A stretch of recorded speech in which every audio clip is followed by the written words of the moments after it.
It's not said I'm streaming. Yep. As soon as I say that, it's not streaming. I see how it is. Yeah, just wanted to mess with you. It really did. Like, it was paused for ages. It was like, no, you're not streaming. Nah, I fucking got him. Got him, bitch. Professional as always with the intro. Hey guys, how we doing? Week 4 of the PPL live. If you couldn't tell, we're joined by 1Z from the start here. And that is in fact this guy right here.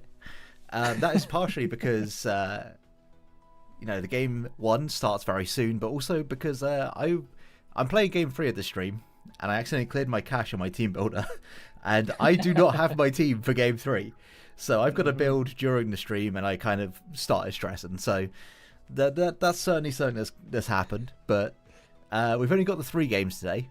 It's just the 3 games actually. Just the 3 games actually. And but they are all bangers. In fact, they are, including 2 of our commentary team for tonight. Woo! And we'll be joined at some point, hopefully soon, by Daya, who's making her livecom. I guess that's kind of right, isn't it? Her casting debut. Commentary. Her casting debut. There we go. That's much more nice. Words, English, things, stuff.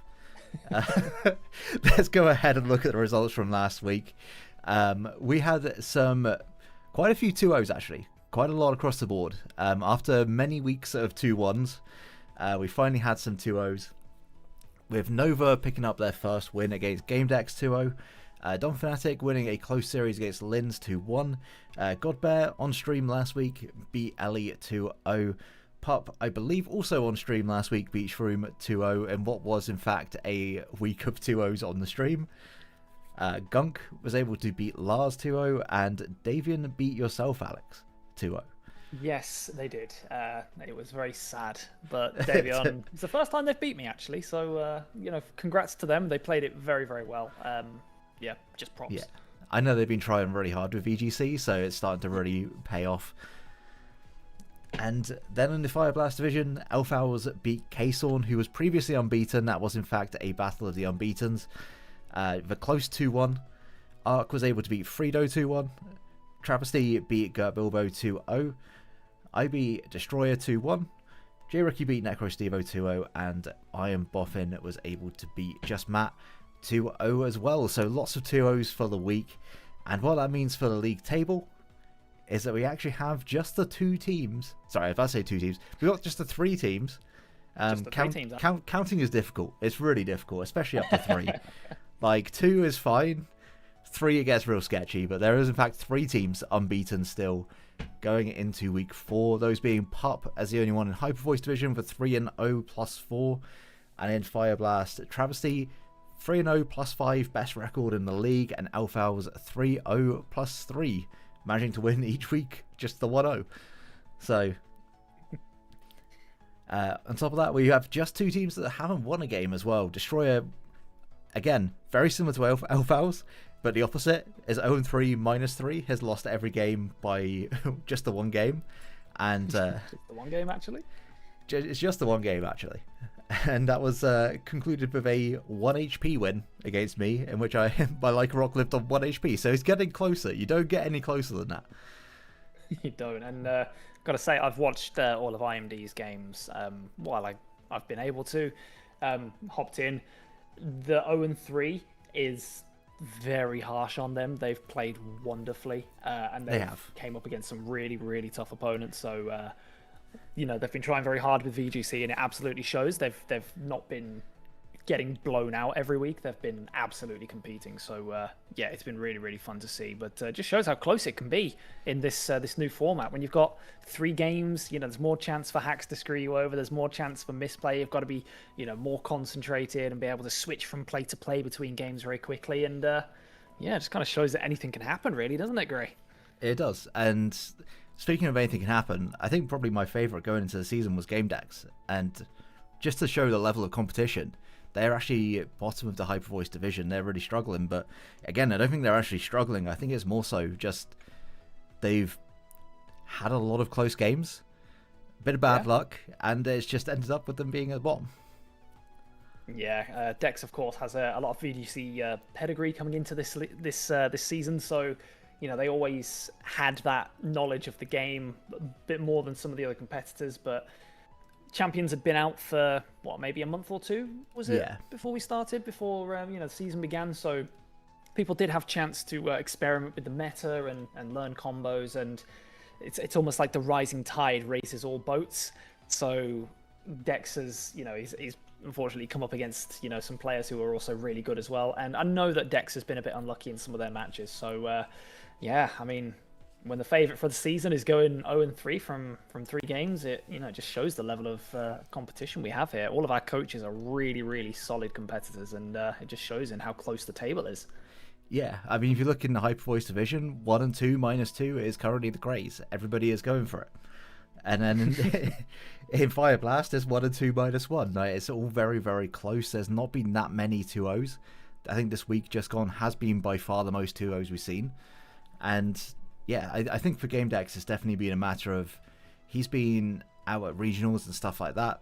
I know he's also personally been struggling with some injuries, which normally doesn't affect you in in video games, but it definitely does affect you mentally over time. Let me tell you that I was playing through one of my draft league seasons while I'd just recovered from surgery myself. It really does affect you. So typically, yeah, it's not the same as like breaking a leg when you're playing football or something, but it does mess with your head a little bit. If you're hurt, then it's still going to affect you. Like, it's as simple as that. Mm-hmm. Yeah, it's just as simple as that. But yeah, I mean, it just shows this season's really had like a high level of competitiveness. Like, everyone's really given their all, and it's been really, I've watched as many of these matches as I can, of course, whether I've been on stream commentating these or I've just been joining the live comms, and they've all been so hype. I mean, I've seen Morpeko going crazy. I've seen crazy plays with, Lars bluffing whether they have a Venusaur in the back. People have really done some very interesting strats, and I think my favorite probably has honestly gone a little bit under the radar. Travesty going absolutely crazy at 3-0 with, playing their Gallade and Dragapult absolutely wonderfully in the games I've seen them. So, it's Pokemon that you don't really fully expect to see on the ladder going really, really hard this week. Yeah, not this week, this season. You know what I mean? We actually just all played this in 1 week. Spoilers, yeah, breaking a 4-4. One big week. That was basically what NX was, wasn't it? Essentially, yeah, that was fun. That was a great time. Yeah, I mean, with Trav, like, you got the Mega Floette, and I think that becomes the absolute focus in building. And then they've just been really effective at using the other pieces that Floette doesn't even really need to hit the field to do a lot. And they've only dropped one game in the entire season so far. So really impressive showing. And this is also their first proper VGC run. I think maybe the first time they've even touched VGC. I'm not entirely sure, but it's certainly not far off. So it's incredibly impressive start. I know Travesty and GameDex have actually been working a little bit on their VGC, having like some mock games to prepare for tournaments and stuff. So there's definitely a little bit of knowledge going on there. They absolutely have some kind of a pedigree in the format, but yeah, they've really shown that they've taken to this format like a duck to water. Trav was an absolute demon in Generation 9, going on several super heavy playoff runs. I mean, I don't think there was even a single season they played in where they didn't make playoffs, except for the one season they dropped. So, they've absolutely got like a massive competitive spirit, and I guess the Aussies just know their mons, don't they? They sure do. I think that's something you just touched on, is how many of these players have been fantastic throughout singles. And it may take a little bit of time. Maybe it takes a couple of weeks. Maybe it takes a little bit longer. But a lot of these players will start taking to VGC and learning VGC, and that pedigree from singles will definitely transfer over. Yeah, I know a lot of people have... I've spoken to a few of the coaches, and they've basically said they've almost given up on singles now because of the lack of champion support. So, yeah, the skill level's only going to increase as we go on and the meta gets figured out. So it's new... uncharted territory for everyone here, so get in while you can and mess around with some mons while we still don't know what they all do.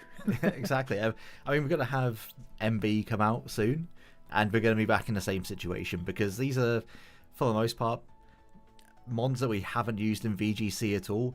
Some mons are going to be completely new entirely with the new megas, but it's certainly going to be the whole new steep learning curve going into next season. I don't think that anyone who does badly in this season will do badly again next season, because it'll be just like starting all over again. Yeah, exactly. It's just gonna be the same stuff, but it's when they start adding in new mons, new items, mechanics, new items. You know, as soon as more stuff gets added to the game, that's when we're really gonna, things are really gonna shake up. Because imagine when they bring in Z moves. Imagine Z moves in this format. I mean, Dynamax coming back. Oh, Dynamax. I'm actually, like, if that does happen, that's one thing I am really excited to try out, because obviously being a singles player, I didn't really get much chance to try out Dynamax. I went in one Dynamax league, and it only allowed, like, absolute shitters to use it. So, like, baby Pokemon. So, see, I had one experience with it, and that was Gigantamax only. That was still broken. In singles, that was still unbelievably broken. I had a Duraludon before it could get access to Eviolite, and it was still just unbelievably tanky because the Dynamax was just broken. It was just stupid. In singles, there was nothing. Thing. It really was, yeah. It was one of those mechanics that was fully balanced around doubles. So I'm excited to see if that does get re-added back to the game, which, judging based on the Nintendo timeline, that is absolutely a possibility for the Pokemon Company. That will absolutely be something I'm very excited to see what will happen. I mean, bringing out Dynamax in this format would be absolutely insane. It would. And also, it's one of those things that the mechanics, last time we saw Z moves was in Gen 7, and the last time we saw Dynamax was in Gen 8. That's not including the mons that are going to be in those gens afterwards and how they may be affected by those mechanics. So, like, we're going to see things like Dragapult with Z moves. It could be potentially game-breaking for those mons, and more so than Megas have been at all, because I think Megas is the most balanced. But I wouldn't be surprised if we see some mons that you don't necessarily expect to be, like, top-tier threats with certain other mechanics from previous generations actually becoming kind of crazy. I absolutely agree. Dragapult especially is going to be absolutely crazy. But speaking of things we don't expect to see, we have a Shroom Raver who's just hopped in the call. Yes, I'm here. Hello. I thought you were just going to say yes. Yes. Captain Falcon. Yes. Yes, welcome in, Shroom. You are, I believe, our first game of the evening, are you not? I sure am. Well, are you nervous? I'm permanently nervous when it comes to draft league battles. It always gets me. It doesn't matter how long you play or like how many times you make it to playoffs or whatever. There's regular season games you still feel the nerves for. You still got to take your pre-game poop because that is an absolute necessity. Yeah, obviously. You are quite literally throwing without it. So yeah, exactly. I mean, the main question this week is, drum roll, please. Am I going to be crit? Probably. I mean, that is up there. I was going to say, have you got your tea? Because that is the secret sauce to Shroom Raver. I have had my tea. I've had my pre-game tea, and I'll probably have a post-game tea as well, no matter what happens. I mean, you'll probably have a particularly strong one if you do get crit. Yes, that will be necessary in that instance. Yeah, this is gonna be a very interesting game. Because I'm playing Godbear, who well, I mean, no spoilers for what happened, obviously, but we did recently play in a finals game. Yes, you did. Yeah. The run back in almost the exact same metagame as well. Yeah, absolutely. I don't see any difference between the two. No difference at all. You know, they do say that Champions VGC is the new SV low tier, or NFE in fact, as it was. Yeah. So yeah, it adds an interesting dynamic to it. Having battled each other so recently. Yeah, I'm excited. I'm nervous. I've certainly got a team of all time. I'm very excited to see it, my friend. Yeah. Exceptional confidence coming in with I've got a team of all time. Oh yeah, absolutely. Self-confidence is always the most important thing. So if you know where to find any, then and let you know. Do let me know. None of that in this call, my friend. I mean, I've been looking for that for 32 years. Unfortunately, I've still not found any. So. One of us one day will find some somewhere. We'll share it with the council. Be like the council brain cell. You can only use it one person at a time. Yep. Yes, between us we have exactly one self-confidence. We share exactly one of everything amongst the 10 people that are currently active. Yeah. It's one of those things that if we don't, if for whatever reason a second one does appear, it will destroy the balance and everything will just implode. So yeah, it's better if it doesn't happen. Like, you'd think having more than one brain cell between 9 or 10 of us would be a good thing. It will throw the universe into complete disarray. Does anyone know which of us has the brain cell right now? Because I could really it use sure it. is not me. I deleted my cache and I have no teams on my showdown. I could have done with it, if anything. Like, I needed that earlier when I decided, oh no, I'll clear my cache. Yeah, not ideal. Not ideal. Yeah. So, yeah, for anyone who did miss the start of the stream, I am playing Game 3 and I have to build during the stream because I deleted my team accidentally. So a solid effort there. Yeah, I'm hoping I won't be casting this first game, but... Okay, if needs be, I can solo cast it, but you're more than welcome to hop in if you'd like. I will hop in as well. So, with that, Dave, if you may yeet yourself. Alright, I'm out of here. Catch you in a bit, guys. Best of luck in game 1. Boy. We'll go ahead and look at this matchup that I haven't looked up at all. So, it would appear there is... I'm trying to look for any... There are some horses. There is, in fact, at least 3 horses. There are which at least is 3 horses. Honestly, that's slightly disappointing for Dave. A severe lack of horses. He's gone off of a run with a team that had nothing but horses, -1, and only having the 3 horses is, it's a bit of a step down for Shroom. So I'm not sure how he's gonna handle the lack of horsepower this time around. However, that is immediately cancelled out by Godbear, who's using the anti-horse of Mudsdale. So they've got exactly -1 horses. So yeah, it's going to be interesting to see how this lines up. Yeah, that's definitely like the main takeaway from this matchup. I'm trying to formulate ideas, but my brain is just like, at the moment, it's just got the monkey with the hand symbols just clacking. There's nothing going on up there at all right now. Welcome to Sunday Night Showdown PPL Live, everybody. Damn, if only I had been slightly more organised.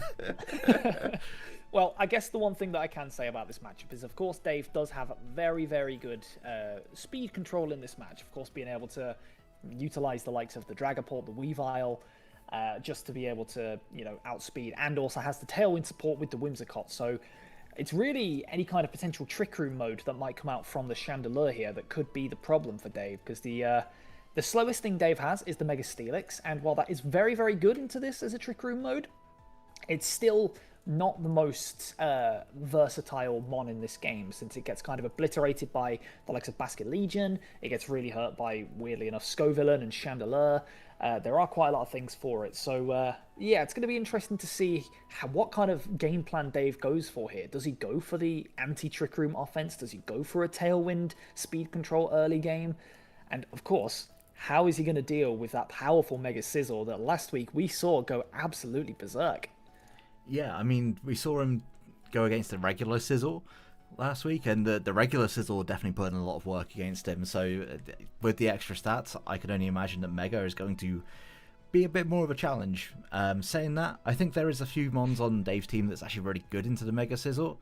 I just don't think that he was able to bring them out at the right time just because of how Pop played, and I think Pop played exceptionally well, especially in Game 2, to never allow Dave a chance to really be able to beat him at all. Like, it was a very oppressive way. But I think Volcarona could be one of the keys to beating the Mega Sizzle. Volcarona looks very good in general. Outside of the Basket Legion and Glamora, I think there's a very, very good matchup offensively, and to be fair, with Rage Powder as well into this team, being able to take the fake outs, potentially getting Flame Bodies. Flame Body on Mega Sizzle will be huge, and also Heatwave is very, very strong into this team. The resists are a few and far between, and the resists don't appreciate Dragapult or Weavile that much. Of course, no. One thing that is probably worth mentioning, however, we alluded to it earlier, but this game is, of course, a run back of, and of course I'm not going to spoil any results, but it is a run back for MGL, I believe it was, where the finals match was between these two. So one of these coaches is going to have a little bit of an axe to grind, and that might actually end up, giving them the motivation to go and play out of their skin in this game. And we've spoken a lot about what Shroom has that's going to be really good into Godbear, but Godbear also has a hell of a lot of really decent mons here.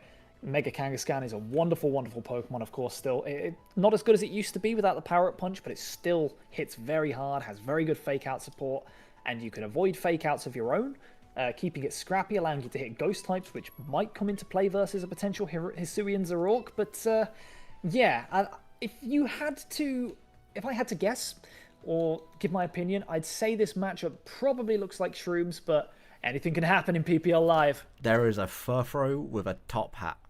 Dave has won. There is a He's just won. with a top hat. I mean, my lord. If this isn't a forfeit on Team Preview, I don't know what is. I was there talking about how good I think Volcarona is in the matchup. There is no Volcarona. I know nothing. We know nothing, Jon Snow. But one thing I know is we are about to be seeing a Furfro on the field here. I believe this will be the first time Dave's brought it this season. Yeah, I mean, it's not one of those mons that you bring out on any occasion. Look at that top hat. It's a special occasion kind of mon. So, ladies and gentlemen, what is the dog doing? Who let the dogs out? In fact, it was Dave. I didn't know he was one of the Baja men. But he's got that dog in him. You learn something new every day. Expert analysis on the team matchup there. But absolutely brilliant. But we are about to see our first game between Shroomraver and Godbear here. Let's find out what happens as Surfing Steve, the Raichu, and Gallade are the leads for Shroom, and Basculegion and Kangaskhan here for Godbear. Very offensive choices from both players here. Yeah, it's going to be tough to be able to fake out that Gallade, especially because of the inner focus. But at the same time, the Basculegion is a massive threat to both of these mons offensively. You could say the same right back at Godbear's side, though. The Lionel Raichu and the Gallade threatening both mons on the other side of the field. I would assume you're going to see a fake out from the Kangaskhan into the Raichu slot, but at the same time, you don't really want to have to take that hit from the Gallade if you can help it. Absolutely not. And of course, if this is a focus, if this is a choice scarf Basculegion, then that will indeed outspeed the Gallade and potentially Oko it before it's able to do anything. So the combination of fake out into the Raichu and wave crash into the Gallade could be very bad for Dave. We're actually just going to see a protect. So scouting a little bit just for what Dave wants to do, but that Volt Switch is going to do a lot of damage. And if that is a choice scarf Raichu, that information will be shared now. But we don't see a Mega on the Gallade. We do not see a Mega on the Gallade or a Mega on the Kangaskhan. As District 9, the Gyarados comes out here and gets the Intimidate, or should get the Intimidate, but reveals the Scrappy on the Kangaskhan and intimidates the Basculegion, which goes for a flip turn into the Gallade slot, does just under half, and gets the switch out. Yeah, you got to assume there's going to be a fighting move coming out into the Kangaskhan slot here. I don't see any other reason to attack into the Basculegion unless you're going for something like a knockoff. But in comes the Glamora. This should be really good into the Gyarados, depending on what Gyarados' item is. Big protect there as the Gallade goes for the close combat into the Kangaskhan slot. And it's as you were here. Big damage on both sides. They've both taken about 50% on a Mon, but no fake outs in action now. Yeah, I mean, avoiding the Intimidate is always going to be really, really nice for that Kangaskhan. Now it's actually put in a bit of a position where it's either got to try and attack into the Gallade, or it's got to just get itself out of there because it does not want to take a CC. Absolutely not, no. And Gyarados, of course, while it is weak to the Glamora, it does also threaten it offensively. And with that decent special defense as well, it will be able to take one. But as you predicted, the Kangaskhan's going to get out of dodge. And we're going to see the Basculegion make another return here. And now we see the Mega. Is Dave going to make the read here? because the switch is potentially quite likely, and a CC into that Basket Legion slot seems very, very obvious, but maybe. We're actually going to see an Aqua Cutter. I did not have that on my bingo card. No, nor me. But the Toxic Debris is going to come out now, getting a poison on the Raichu as it comes back in. And the Power Gem into the Gyarados does so much damage, but it does tank it and get its Citrus Berry back. But what's it going to go for here? Just going to be a Waterfall, and that's going to set up a second layer of Toxic Debris Pippin. And it's actually probably going to be a little bit better depending on what the game plan is for Godbear. The slower poison might actually be beneficial in this quicker format.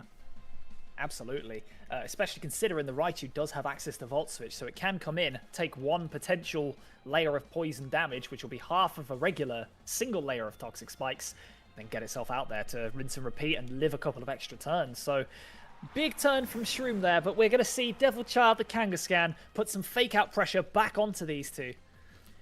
Yeah, but are we going to see the fake out? I would assume if that is a Choice Scarf Basket Legion, we probably will.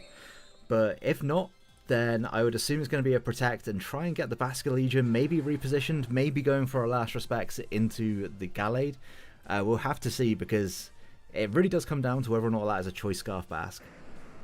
It does indeed. And of course, this Basket Legion now does not have the -1 from the Intimidate either, so it would potentially be able to take out Gallade with a Water move, which might be the preferable lock-in here. Yeah, I mean, if it's Choice Scarf, I wouldn't be surprised to see just a move into the Gallade and then a fake out into the Gyarados, just to be able to really lock in this turn. We are going to see the Mega finally on the Kangaskhan. Are we going to see the fake out? Oh, is it going to happen? No fake out. Firstly, the flip turn from the Basket Legion, and Gallade hangs on with 11 health. And this Basket Legion repositioning itself once again. I'm intrigued to see what this Kangaskhan's going for. It's got to be going for the kill on that Gyarados, you've got to believe. So is there something in the back that realistically doesn't want to deal with this Gyarados? Is that what they're trying to position for? Or is it just to position the Basket Legion to be able to quicker move later? We are going to see the Hydreigon come in here. And we see the Night Slash into the Hydreigon slot. A wonderful, wonderful switch out there from Godbear. And the Kangaskhan goes for the Thunder Punch. And that's lights out for Gyarados. Yeah, that's definitely lights out. I don't think they're... I think a whole family of Gyarados has just dropped. So we're now in this weird position where Gallade actually has a really good matchup into both Mons on the field. And it's going to be a 50-50 as to whether or not Dave picks the right Mon, because you've got to assume Close Combat's coming out and the Basket Legion might be coming back in. Absolutely, yes. And of course, there is also the worry that the Protect comes out here from one of these two, and Dave targets into it, so he's got to be very careful with his calls here. Yeah, I mean, Surfing Steve has a spectacular opportunity to be able to go for a Volt Switch and maybe reposition, depending on what Dave's got in the back. I don't know if he has a Mon that really wants to deal with what's sitting on the field, though. We see the Sucker Punch, and the Gallade goes down before it's able to do anything. Godbear revealing that tech very early here, and the alluring voice from the Raichu into the Hydreigon slot, taking it out, and we see a 1-for-1 here, and now it's a 2v2 finale. As a crit, but I can't imagine the crit mattered. That is a 4 times effective move onto the Hydreigon, and that could be a very big turn, because I don't think that Basket Legion is out of range of a potential alluring voice.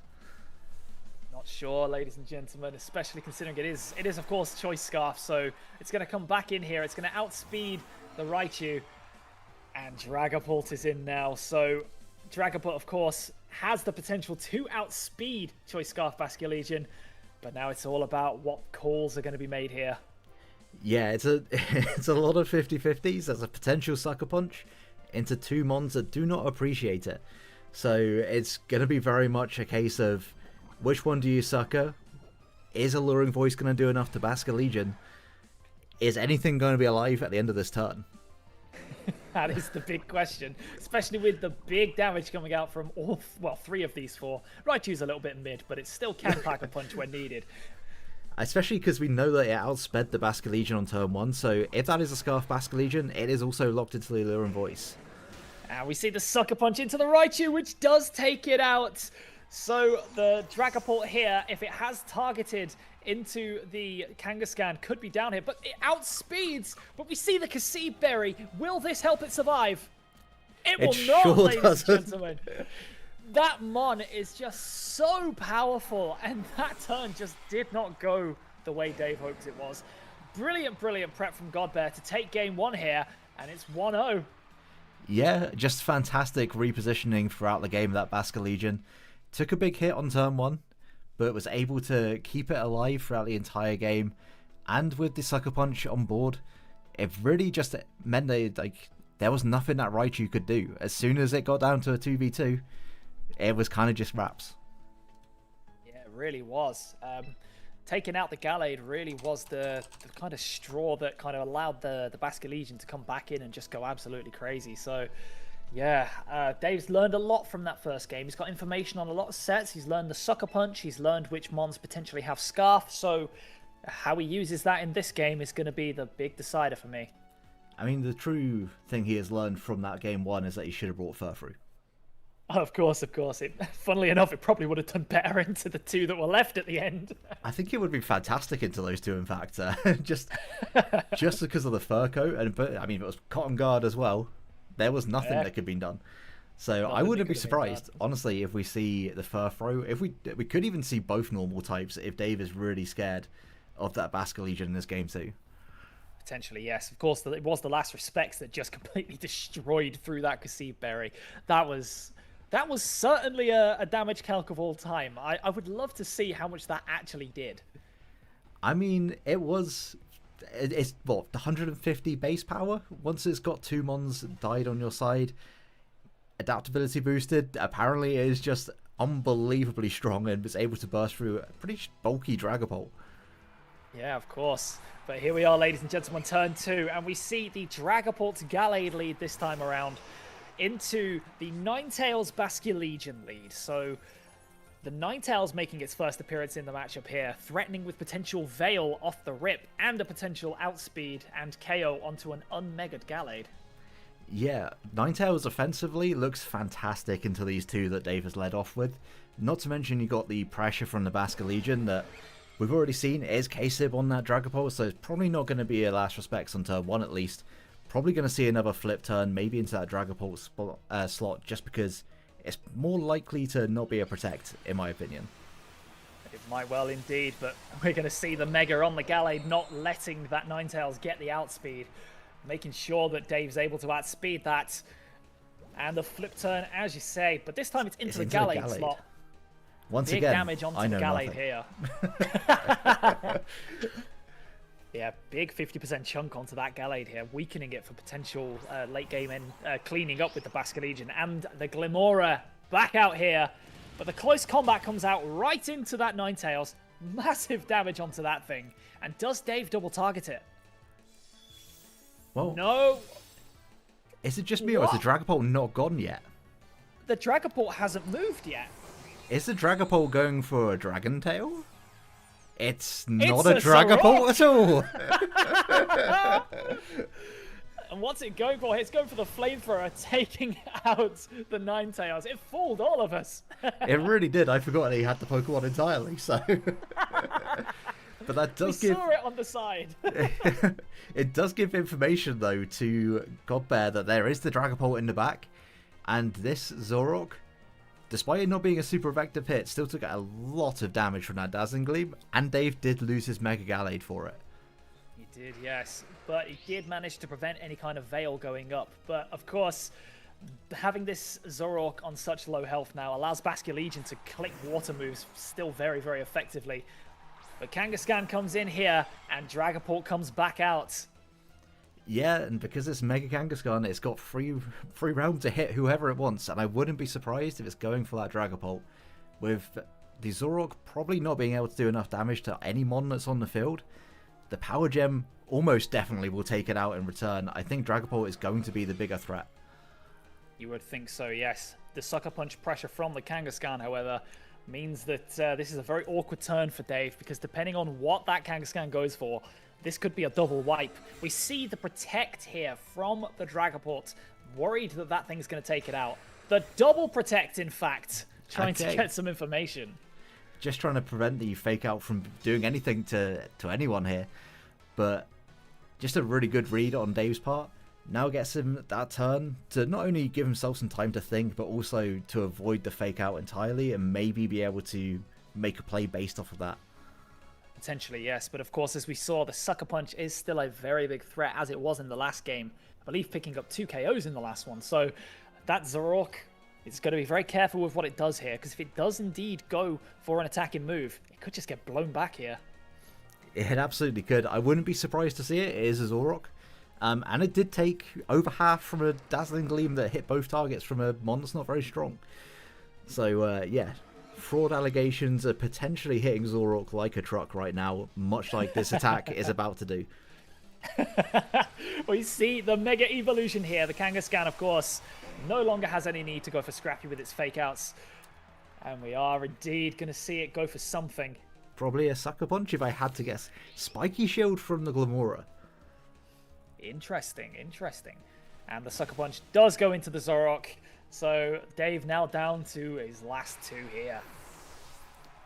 So Godbear just trying to get that last 2 mons out on the field. The 3v2 situation. Yeah, Draco. Oh. Yeah, really well played from Godbear there, just protecting his pieces. And now we see the Gyarados coming out. It is going to get the Intimidate off on the Mega Kangaskhan, which is going to be helpful.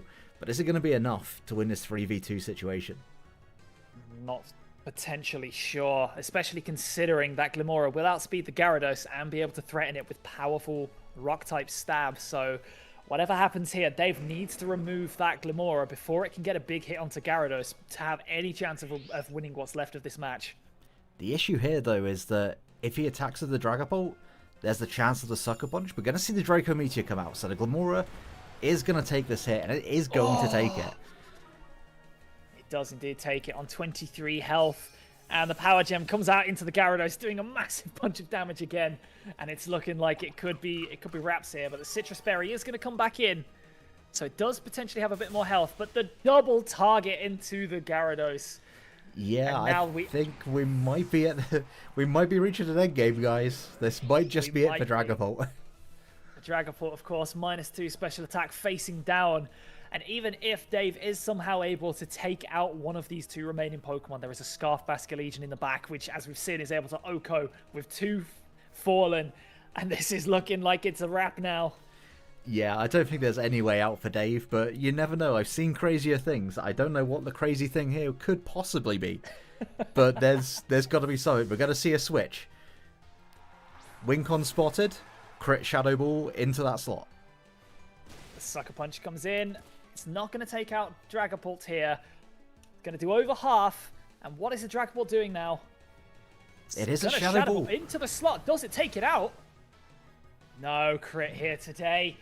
And it's Basculegion, who's now going to have the free reign to hit first. And of course, the Sucker Punch pressure as well means this is absolutely over. And Godbear's going to take this 2-0. I mean, the question now is just, do you give it to the Basculegion? Do you give it to the Kangaskhan? It's going to be the Kangaskhan. Or is it? And yes, it is. It's going to be the Kangaskhan. And that, ladies and gentlemen, is a wonderful, wonderful set there from Godbear. Expertly played. Rough match for Dave there, but Godbear played that so well, repositioning with the Basculegion very, very well. And the Sucker Punch pressure from that Kangaskhan was just too much for Dave's pair of ghosts, and that was just an excellently played game from Godbear. Absolutely. Nothing to be taken away from that one for Godbear. That's why he is currently looking like he's going to make playoffs. Was in one of those prime positions to do so. Really just proven how good a player he is, despite the Great Ball rank. The Great Ball rank. Absolute fraud. The fraud right here. It's alright, you're about to see a Pokeball rank from me in a minute, but that's crazy work. if it wasn't for the rank reset we just had, that would have actually been insane. That would have been crazy. But yeah, that was a very, very well played match there from Godbear. Dave did do some very nice things. There were some really nice predictions and some really good back and forth, especially in that first game. But unfortunately, it just wasn't enough, for them to be able to come back there. And yeah, I mean, would the Furfrou have made a difference? I feel like it might have done. I think there was an avenue for that Furfrou making some plays and actually potentially being able to deal with the Basket Legion. Depends what the set was, to be honest. If it had no dark type moves to be able to hit the Basket Legion, then you're just a sitting duck. But there was definitely, I think, an avenue for that fur throw. We just never got to see it. Yeah, I think it might have actually made the difference in that game, especially if it was some kind of leftovers protect cotton guard set. It would have actually kind of walled what was there. So, you know, it just shows sometimes you just need to let the dog out. Indeed. I mean, if Gunk showed us anything, it's the one-pointers need to have their chance. Absolutely. And it really could have been a W bring here, but yeah, just a tough game. That Mega Kangaskhan's showing that it's not quite as washed up as people say it is. I mean, it may be nerfed. It may have lost a few things that it was making it particularly dangerous back in the old OU.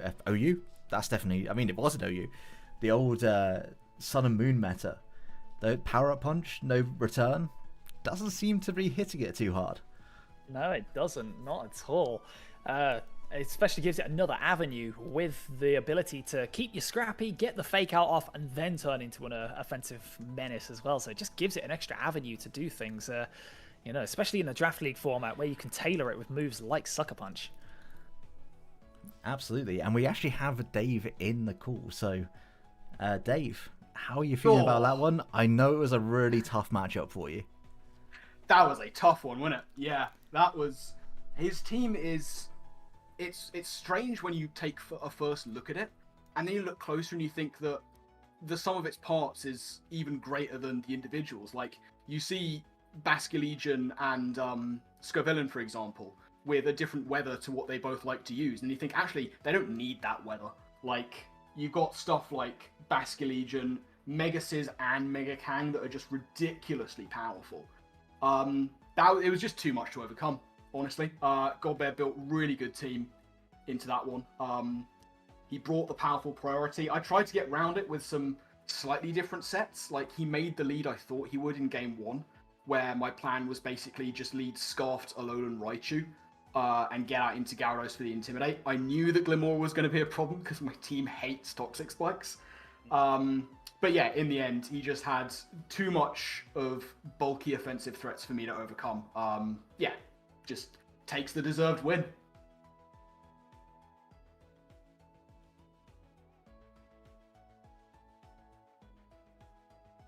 Oh, sorry. I've actually been sat there coming with no shirt on for the first game, so you must have said that while I was. I took my headphones off to put my t-shirt back on. Why would you put your t-shirt back on? Because I'm going to be playing in the next game, and I need to record it. So, you know. Why would you put your t-shirt back on? You know what? My question stands, Alex. Yep, it absolutely stands. You're not going to get some shirtless onesie this week. That's a shame. That is a shame. Yeah, that was a tough one. Yeah, it was the matchup was it's quite easy after the fact always to, like, if you do lose, you look at the matchup and you think, okay, it wasn't a great matchup for me. It's easy to say. Obviously, we've all been in that position.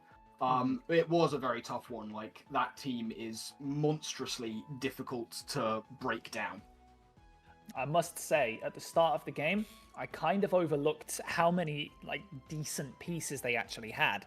I did say at the start of the match that I thought that you actually had the matchup in that one. I thought that your team had more options against Godbear, but then you look a little bit closer and you look at all the options they actually have and how bulky some of their offensive threats actually are and difficult to take down, and you just see, like, no, that was actually really tough for you. And you couldn't even bring the redirection with the Volcarona because Basket Legion just threatens it with a one-shot.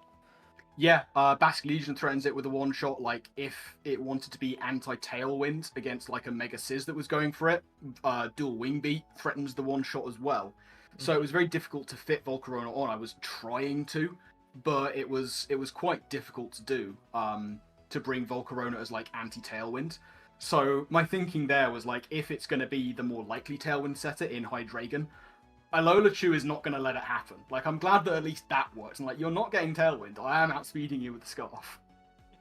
We weren't sure whether the crit actually mattered in the KO, just because, you know, it's base 110 from Raichu, and it might not be stab, but it is 4 times effective into a Hydreigon. So we weren't sure whether it mattered, but in the end, you know, it's still got to do a little bit of something in that game for you. Yeah, and I absolutely bamboozled myself. Like, I could not fathom how it was that Alolan Ninetales managed to outspeed his the Mega Gallade Oh, no, when I you was didn't. max speed, and I just bamboozled myself because it was the Zoroark all along. And I don't think I was running max speed on Zoroark for whatever reason. Well, we also were completely bamboozled by that. Like, me and Gray just went completely like, what the hell? Is this going for Dragon Tail? And then it popped out, showing that it was actually Zoroark, so Yeah, I definitely bamboozled myself. I know Frito in one of the videos, like, we need a counter of how many times Zoroark bamboozles your opponent, and also how often it bamboozles you. I think that counters up to 4 now. yeah, it's a pretty solid counter. Yeah. Yeah, that was unfortunate game, but I think that given the circumstances, everyone in the chat was saying it. Where's the dog at?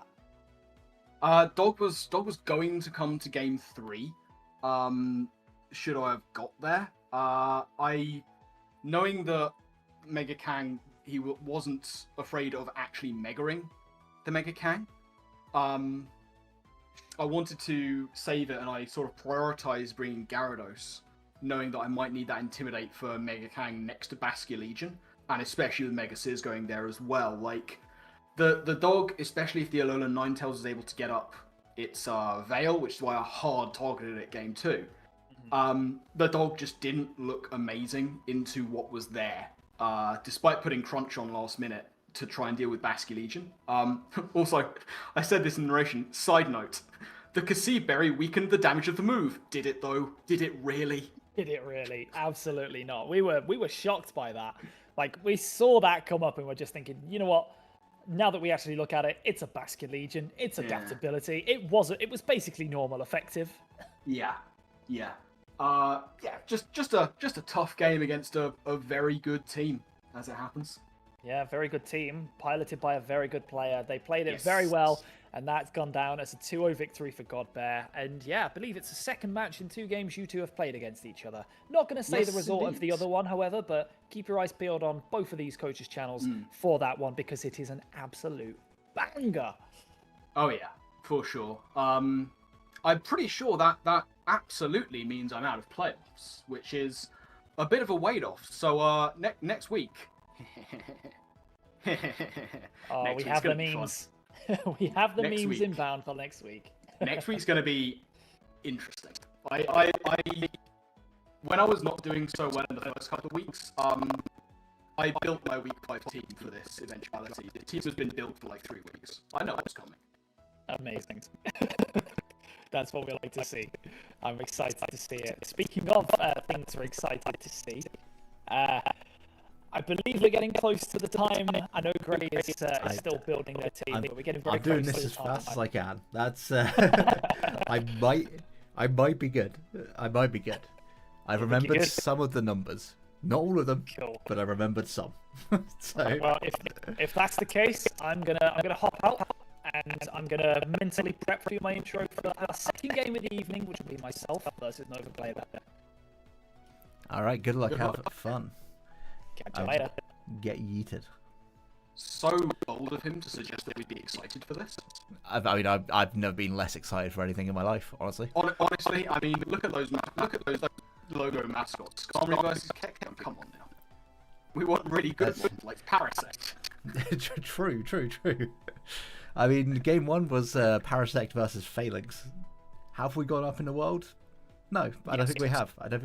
I was more than willing to be like, yeah, there's one very clear bad mon on those 6. It's the Parasect.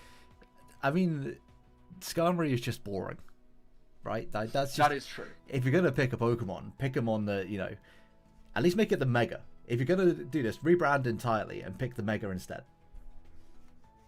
Yeah, I mean, the implication is that the Mega is usually better. Obviously, this is a difficult case in the case of Skarmory, because Mega Skarmory and Regular are 2 completely different mons, but I wouldn't want Alex to think that he was getting better, is the thing. Yeah, I mean, you can't give him that confidence. That's just unacceptable. No, exactly. It truly is. But yeah, Solihull Skarmories and Wanzi Bayonet versus the Bermuda Kecleons and Nova. Do we have a matchup? We do have the matchup on screen. I should have put the matchup in the chat. However, if you get a few seconds, you'll be able to see the matchup on the stream if you're watching. So my preparation for this week went down the drain as soon as I logged onto my computer. And where I would normally have posted the matchups, I sure have not posted the matchups. I've not even added Nova to the correct chat. So he has no idea what's going on right now. Well, I'm sure he'll pick it up as we go. But yeah, Wanzi versus Nova. As ever with Nova, there is a semi-pool.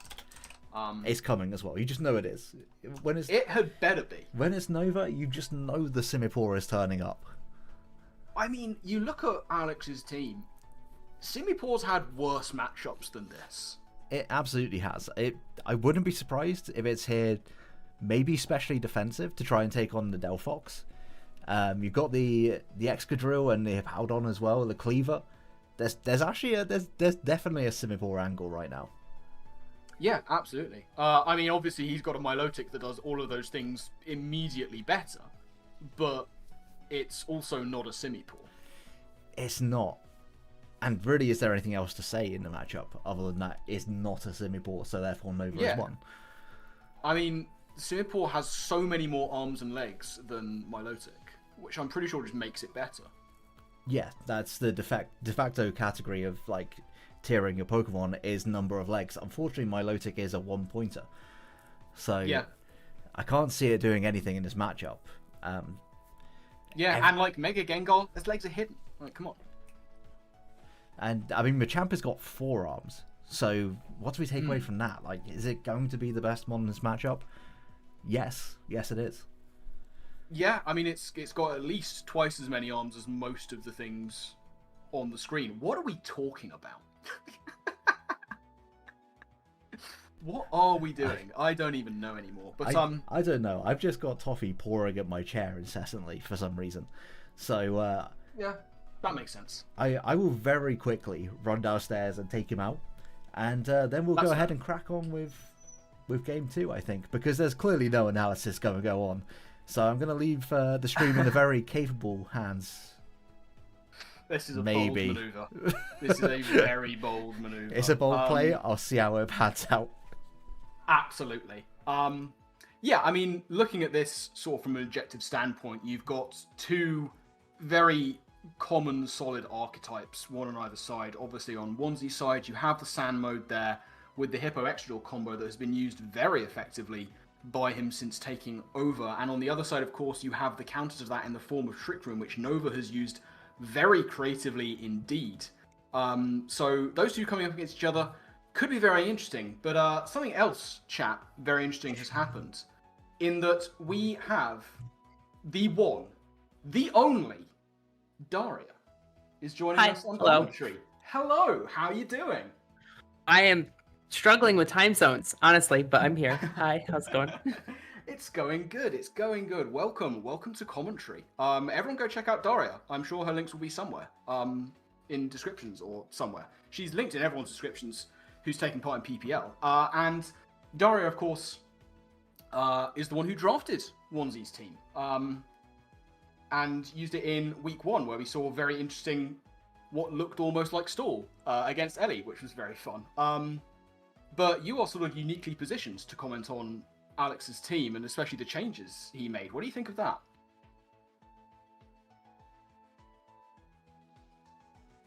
We may find out. I'm not sure if Daria is here. We have some silence, chat. I'm not sure what's happening. But hopefully Daria will return to us in the not too distant. I am just making sure. Oh, Daria's computer's crashed. That is very unfortunate.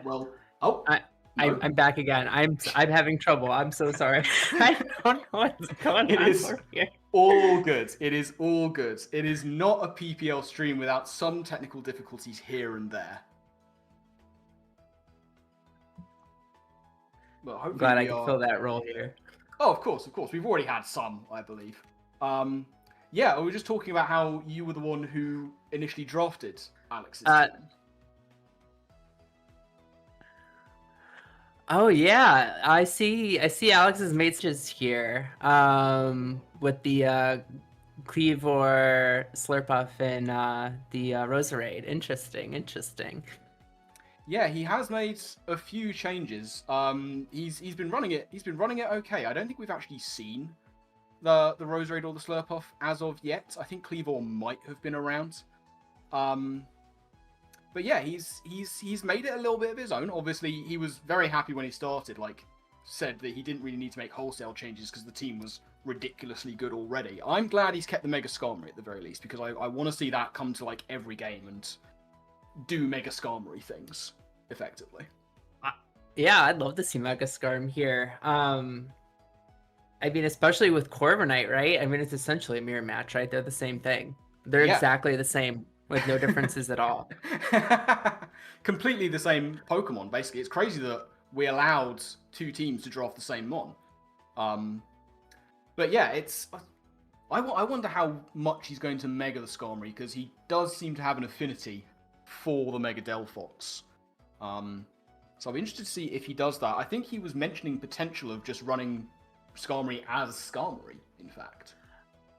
Honestly, that's super fair. With Sturdy, it essentially has a free item. It still has a lot of good that it can do. Like, you basically get, like, a guaranteed Tailwind up as long as you don't get taunted. So, like, it's still a solid Pokemon in a doubles format. Yeah, absolutely. Will we see Tailwind against Nova, though, I wonder? Because we were looking at sort of the archetype matchups of Sand versus Trick Room. Yeah, that's super Trick Room. Yeah, I feel like Nova might go pretty hard Trick Room. Like, it's risky because you let the Sand get out of control and it's going to claim KOs, but if Nova can get, for example, that Mega Camerupt in behind Trick Room, maybe even something like the Snorlax or Milotic, he could sit there and do quite a bit of damage with them.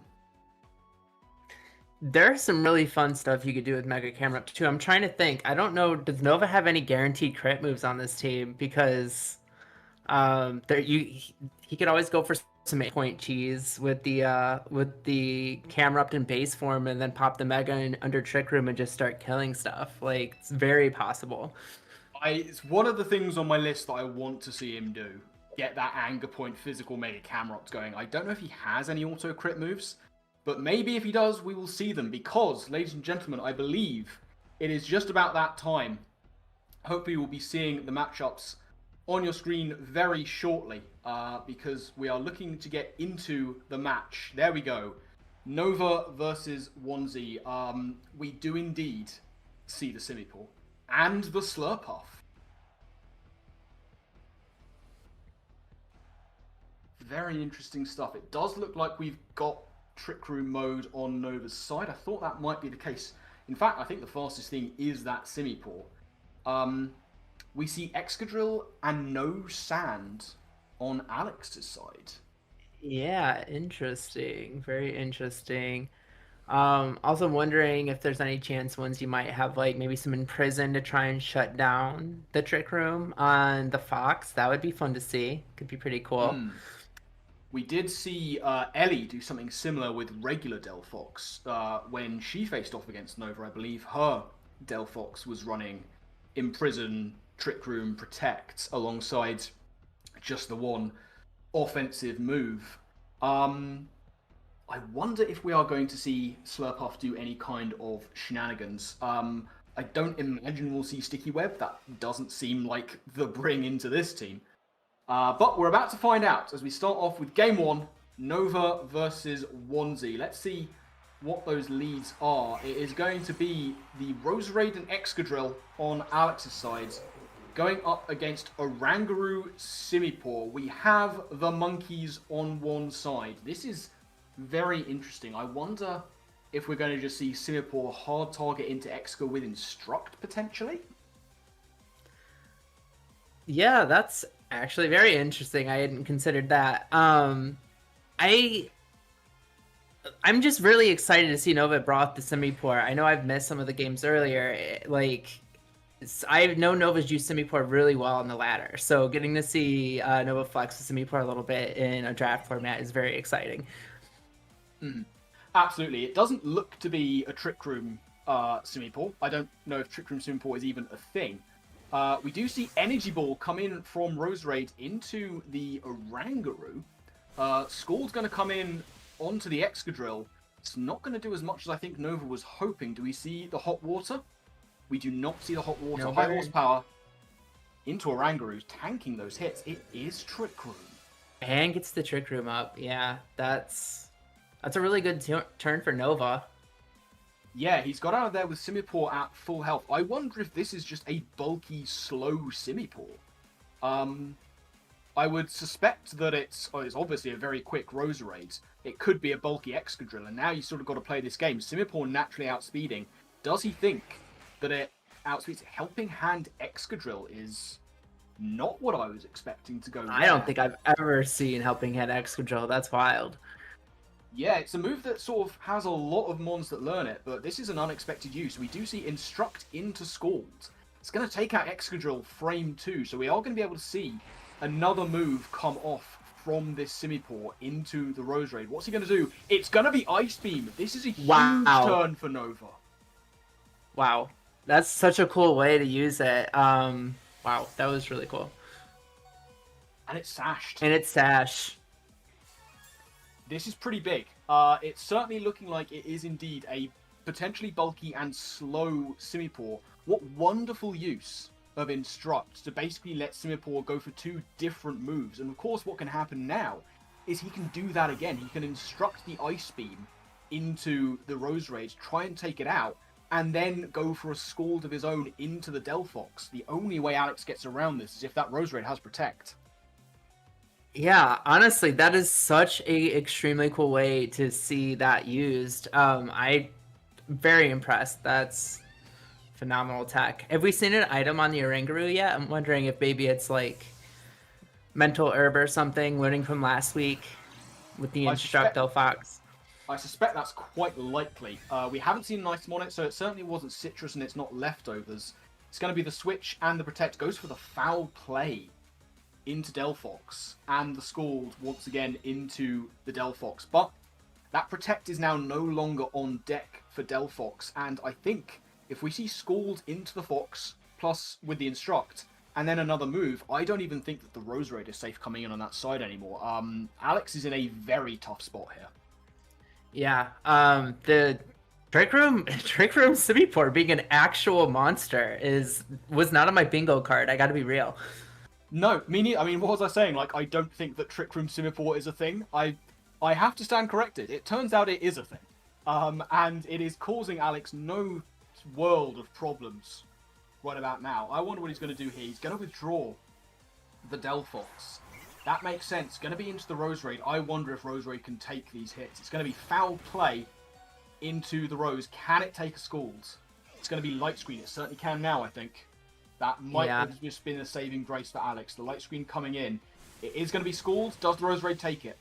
It doesn't. It just about doesn't take it. I genuinely thought it might, but Roserade is going to go down. Alex is down to his last 2 mons, and we still have turns of Trick Room left for him to get through. In comes the Delphox. How does he manage this? Is there a world where he can come back? Well, I mean, definitely going to have to protect with the Delphox here, unless he tries to get aggressive, expecting that Nova might predict the Protect and try to get off a greedy attack here, but I just don't really see any benefit to that if it does backfire. Although a Light Screen is up, so, it could happen. We could see it. Yeah, the Light Screen could be what saves Alex here. Because, of course, we've seen that the Rotom outslows the Simipour, so it's going to outspeed it here in Trick Room. It could be that we just see Protect into Delphox, and potentially, as the Trick Room comes to an end, maybe something like an Electro Web could come out here. I mean, double target, take out both mons, and then basically see what is in the back. Well, we're going to see one thing that's in the back. Simipour is saved. It is going to be, it's the Machamp. And there's the Mega. Love that Mega Delphox. Absolutely love Mega Delphox. What a cool Pokemon. We are going to see Protect. Yeah, that makes sense. Protect the Mega Delphox. What does the Oranguru do here? It's going to be Psychic into the Rotom. Good play. Doesn't do anything. That did 3 points of damage. And it is going to be Discharge. Yeah, looking for that double KO. That makes sense. So, down goes the Oranguru. And the pair up on the Machamp. That could be big. I mean, that could sort of go either way. It looks like Oranguru is the only Trick Room user that Nova has.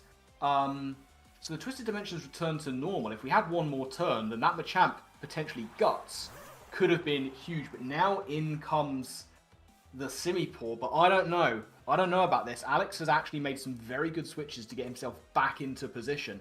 Because now it's looking to me like Delphox is outspeeding everything that Nova has going here. And at 1 HP, that Simipour's not taking a hit.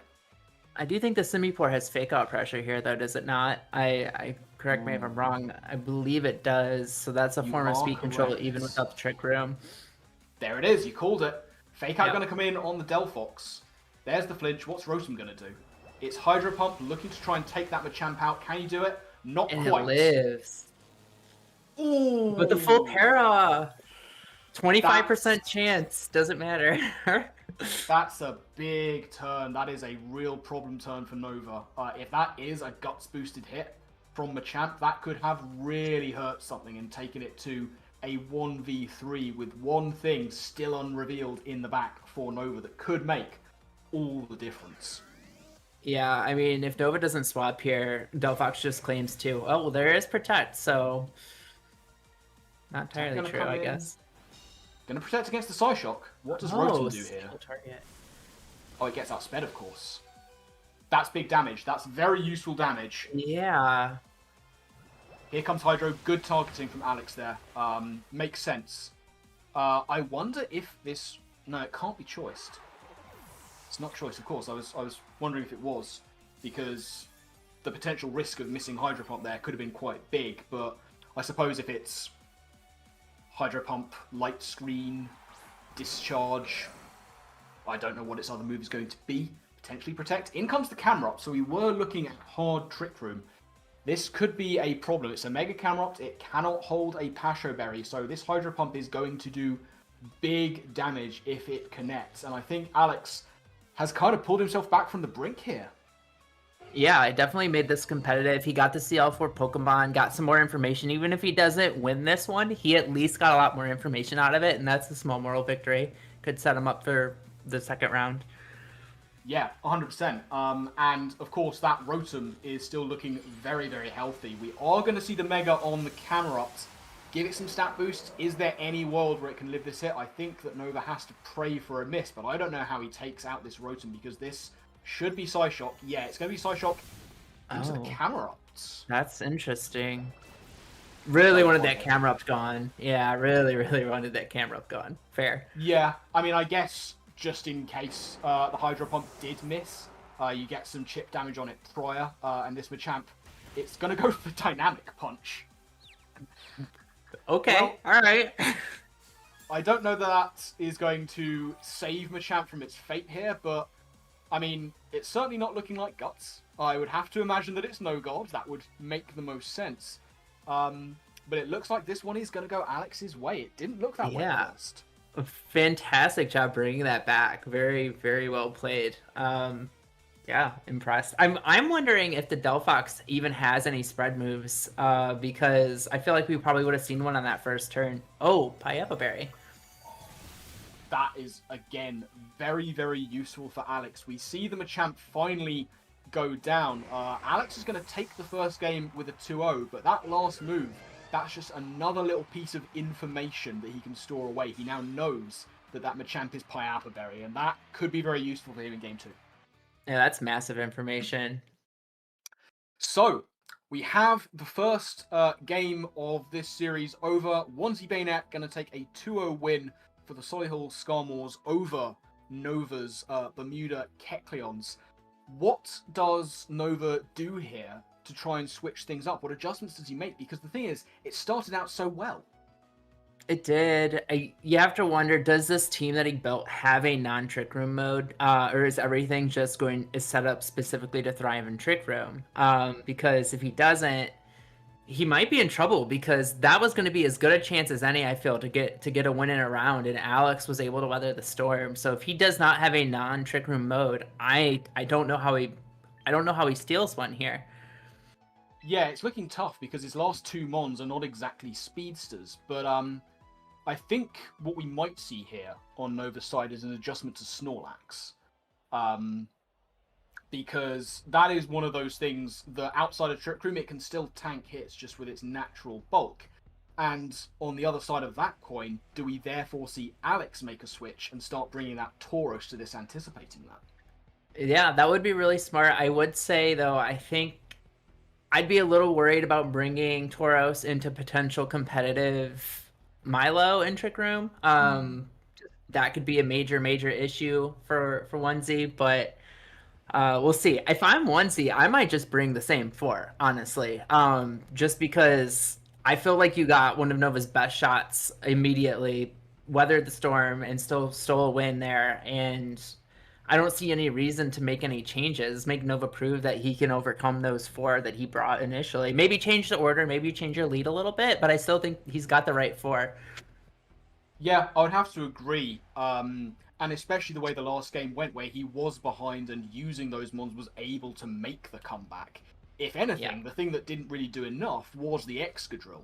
But whether he's going to want to switch up the Excadrill or keep it to just get those big hits off as early as possible remains to be seen as we move into the second game of this set.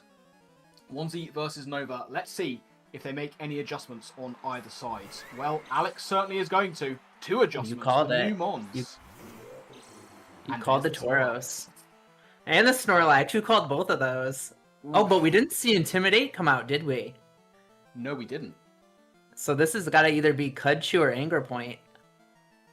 Yeah, I wonder if Alex has one of those moves hidden in his back pocket to maximize attack. Or indeed, if this is just going to be the Cudchew mon. I don't know whether we saw a Citrus Berry on Alex's side last time, so this could be Cudchew Citrus. We're going to see Protect come in from Snorlax. That makes sense. Is he going to hard target the Oranguru to get rid of Trick Room? Oh, Unburden. The side spam. Yeah, it's going to be a long Unburden. Prism, same difference. Same difference. Can Oranguru take this hit? Oh, it can. Yeah, it eats it up. It's a very bulky boy, and there's the Trick Room. Okay.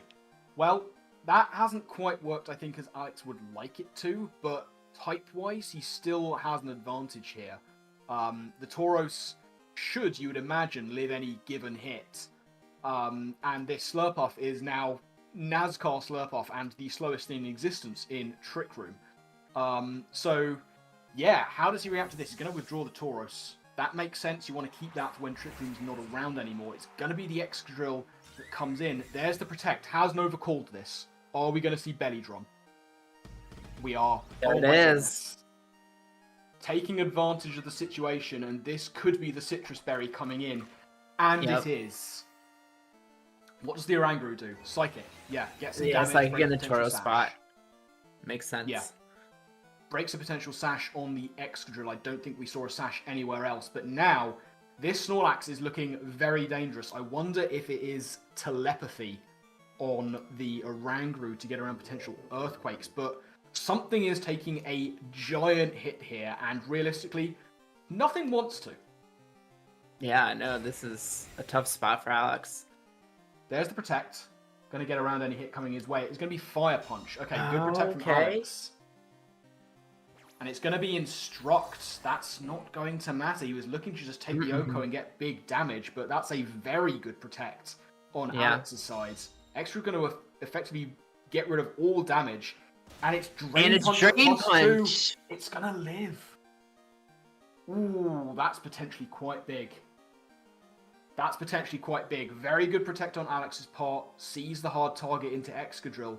But he might be able to just do the same thing. Will we see a switch out on the Excadrill back into that Tauros slot now? There's a lot of 50-50s going on here. I think Alex has got the better half of them. We are going to see a switch out. And it is going to be the Tauros coming back in to try and take that potential Fire Punch. Has Nova called it? Protect coming in on the Slurpuff. Has he called this play? Oh! My goodness. And the Instruct again. Ooh, this is... Alex is playing an absolute blinder with the Protects here.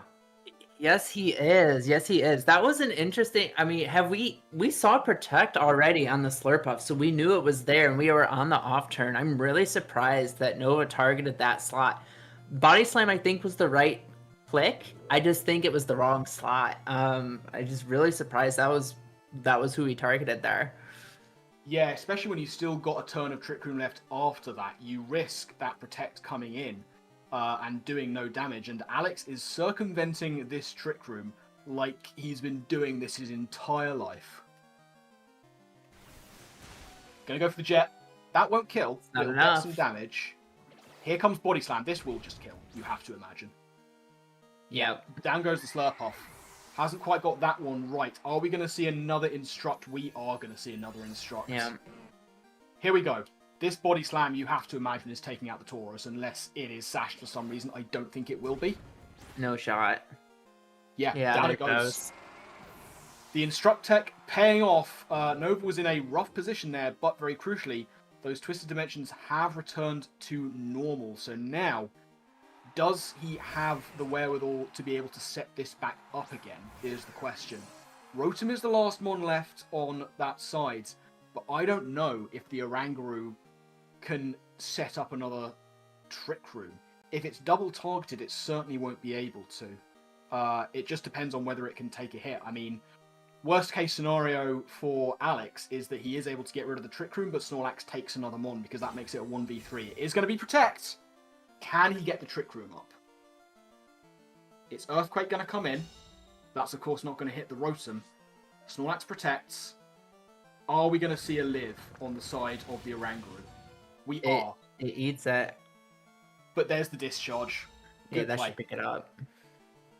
Yeah, he couldn't take the risk of not double targeting into that Oranguru. He couldn't let that Trick Room go up again. Good play on Alex's part again. He's got the Earthquake Discharge combo going. It is a 2v3, and that Snorlax is looking dangerous, but those spread target moves will take it out. So what does Nova have in the back that can come in here? Wonder if we see the camera up again, or if maybe the Milo shows up this turn. The really good synergy between the Drill and the Rotom Wash here. Very well drafted on Alex's side. Yeah, nice. Absolutely. It is going to be the Machamp that comes in. Now, I think if there was any one thing that might take Earthquake into discharge, Machamp is probably the one. It is going to be Protect on the Excadrill. Has he seen that coming? It's going to be the Hydro Pump. He has to take out the Snorlax. That makes sense. Yeah. Snorlax down. Massive threat. Massive threat gone. And we see the Dynamic Punch is targeted into the Rotom. Good play. Gets the confusion, of course. Rotom is easily 2-hit KO'd from that range, even after leftovers and potentially a Protect.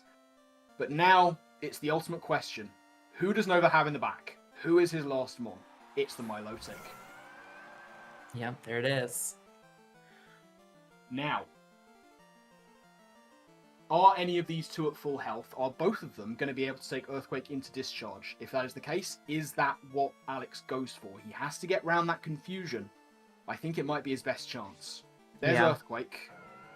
How well do these mons take it? Wow. Big hit into Chad. I think the confusion. Ooh, that's come back. There's the Muddy Water. This will take out... No, it won't take out Excadrill. But now, who did we target into with the Machamp? Ooh, it's a crit. A crit also. And an accuracy drop. Yeah, Dynamic Punch going to take out the Rotom. That, I think, makes the most sense here. Another crit. What is this turn? The amount of hacks that went on there was utterly ridiculous. But I think from here, we're probably going to go to a game 3. I don't think the Excadrill has it in it to take these mons out with Earthquake. I think it is its best chance. But I don't know if it can do it to the Milotic. Yeah, there's no way. The Milo is just too bulky. I think Alex did a great job playing around the Trick Room in this one, but I just don't know if he's going to be able to pull this off. Going to go for Protect there. Earthquake, I don't think Earthquake has the legs here to take out Milotic. Yeah. That was still good damage. Oh, it's a crit Another again. crit. And Coil. Oh.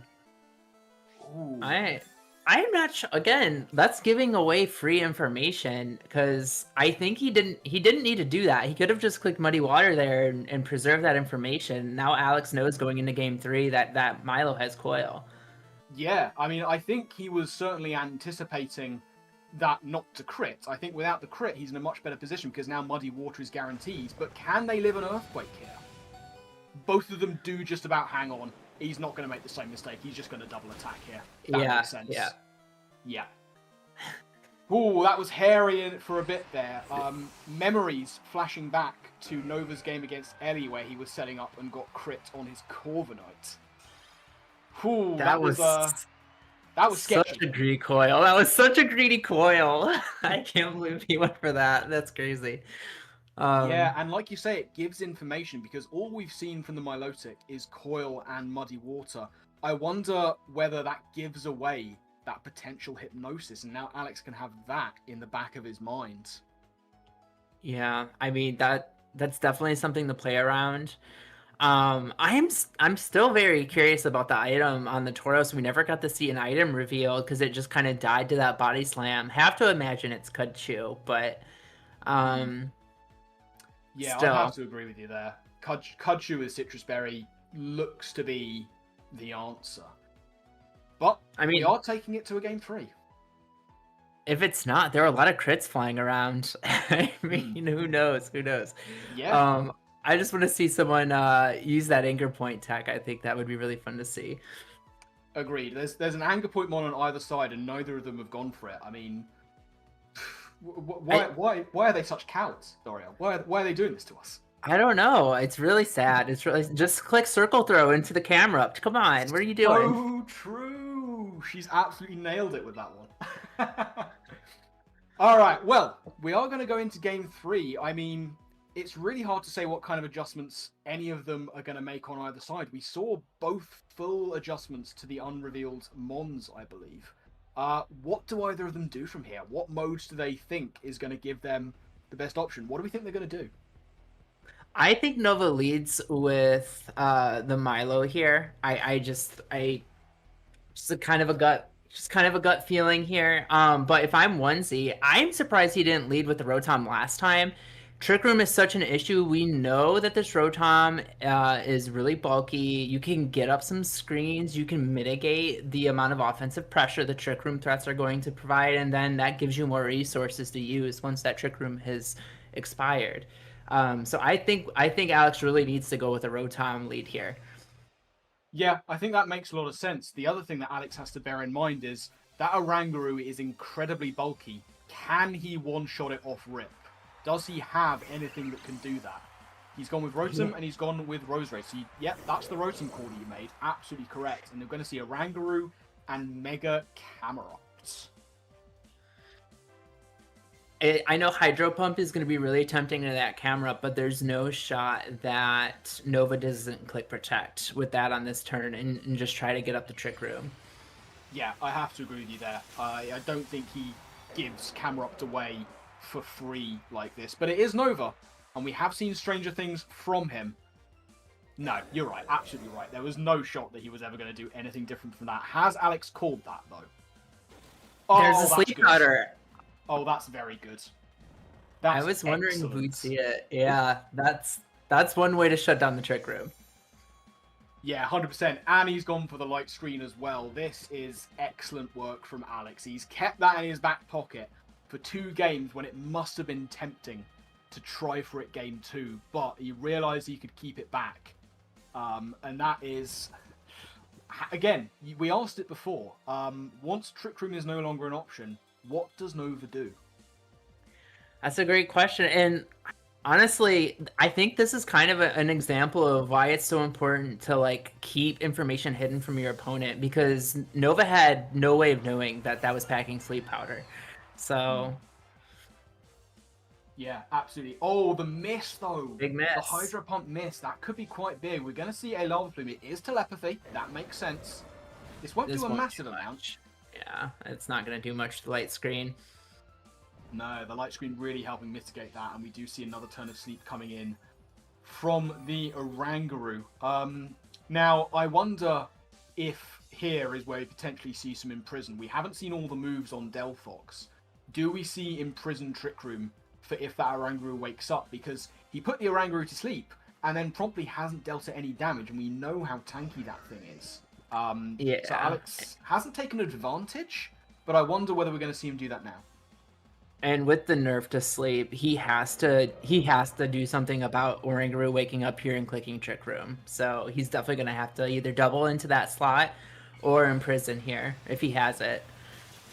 Yeah, absolutely. There's the Mega on Delphox. Do we see the Imprison Trick Room? I don't know that we've seen enough moves on Delphox to write it off. It's going to be Heat Wave. That's not going to do a whole lot to Camerupt. And it does a decent amount to the Oranguru. As we see Hydro Pump come in on the Oranguru, it's not going to take it out. And we're going to see Ancient Power. With a Sheer Force boost, that's going to do a lot, but not enough. And there's the Wake Up, and there's the Trick Room. It's as we feared. Yeah. I don't know. I just don't know that Camerupt has enough power through Light Screen to really make that much of a difference here, though. I mean, with the Light Screen up, yeah, the moves don't feel good, but I don't think it's just going to pick up a bunch of KOs here. I don't think Alex is in that much trouble, even with the Trick Room up. No, we have seen Protect on that Mega Delphox. So if we see Ancient Power instructing, that's something that Nova has to bear in mind. Are we going to see the double target into the Rotom? Ancient Power into it plus another move? No, we're just going to see Protect. Okay. And the Protect coming in once again, so he's baited that out quite nicely. I thought that might be the case. As we see Foul Play, that's going to go into the Delphox. That should be fine. The Hydro Pump's going to go... I thought it missed for a second. I forget about the delay to those moves sometimes. Well, that was certainly a turn. That was a turnable time. Okay, we've got 3 turns of Trick Room left to work with. Protect is no longer on deck for the Delphox, and I don't know that the Rotom has it. This could be that Ancient Power turn, which of course isn't going to get it any speed boost because of sheer force. This could be the time for it to go for it, but we know that there's a Roserade in the back. It's 2 of those other 3 Mons are very resistant to Rock, so does Alex want to make the switch? He does. There's the switch, yep. Back into the Roserade. Let's see if Nova calls this switch. Not aggressive enough. That's not going to do much here. Ah, I see. Yeah. So the Camerupt outslows. He's going to get 2 attacks off, which is nice, but living on 69, also nice for different reasons. and then Mega Camerupt exploded. I feel like with the way Alex has been playing, Nova needs to be a little bit more aggressive with his reads, because Alex is making those aggressive reads, and it's really, really paying off for him. I agree with you there. Light Screen has worn off. We've got 2 Mons left for Nova to choose from in the back, and it is going to be Machamp. Well, that is certainly aggressive.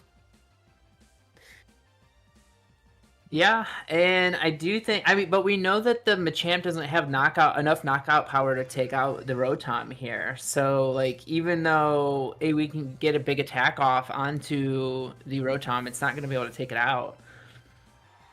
Yeah, Alex is going to make the reads, presumably of Psychic, and we do see Protect on the Rotom. I don't know if we've seen that already, but either way, there's the Dynamic Punch into the Rotom slot. That's going to be protected. Is this going to be a Psychic?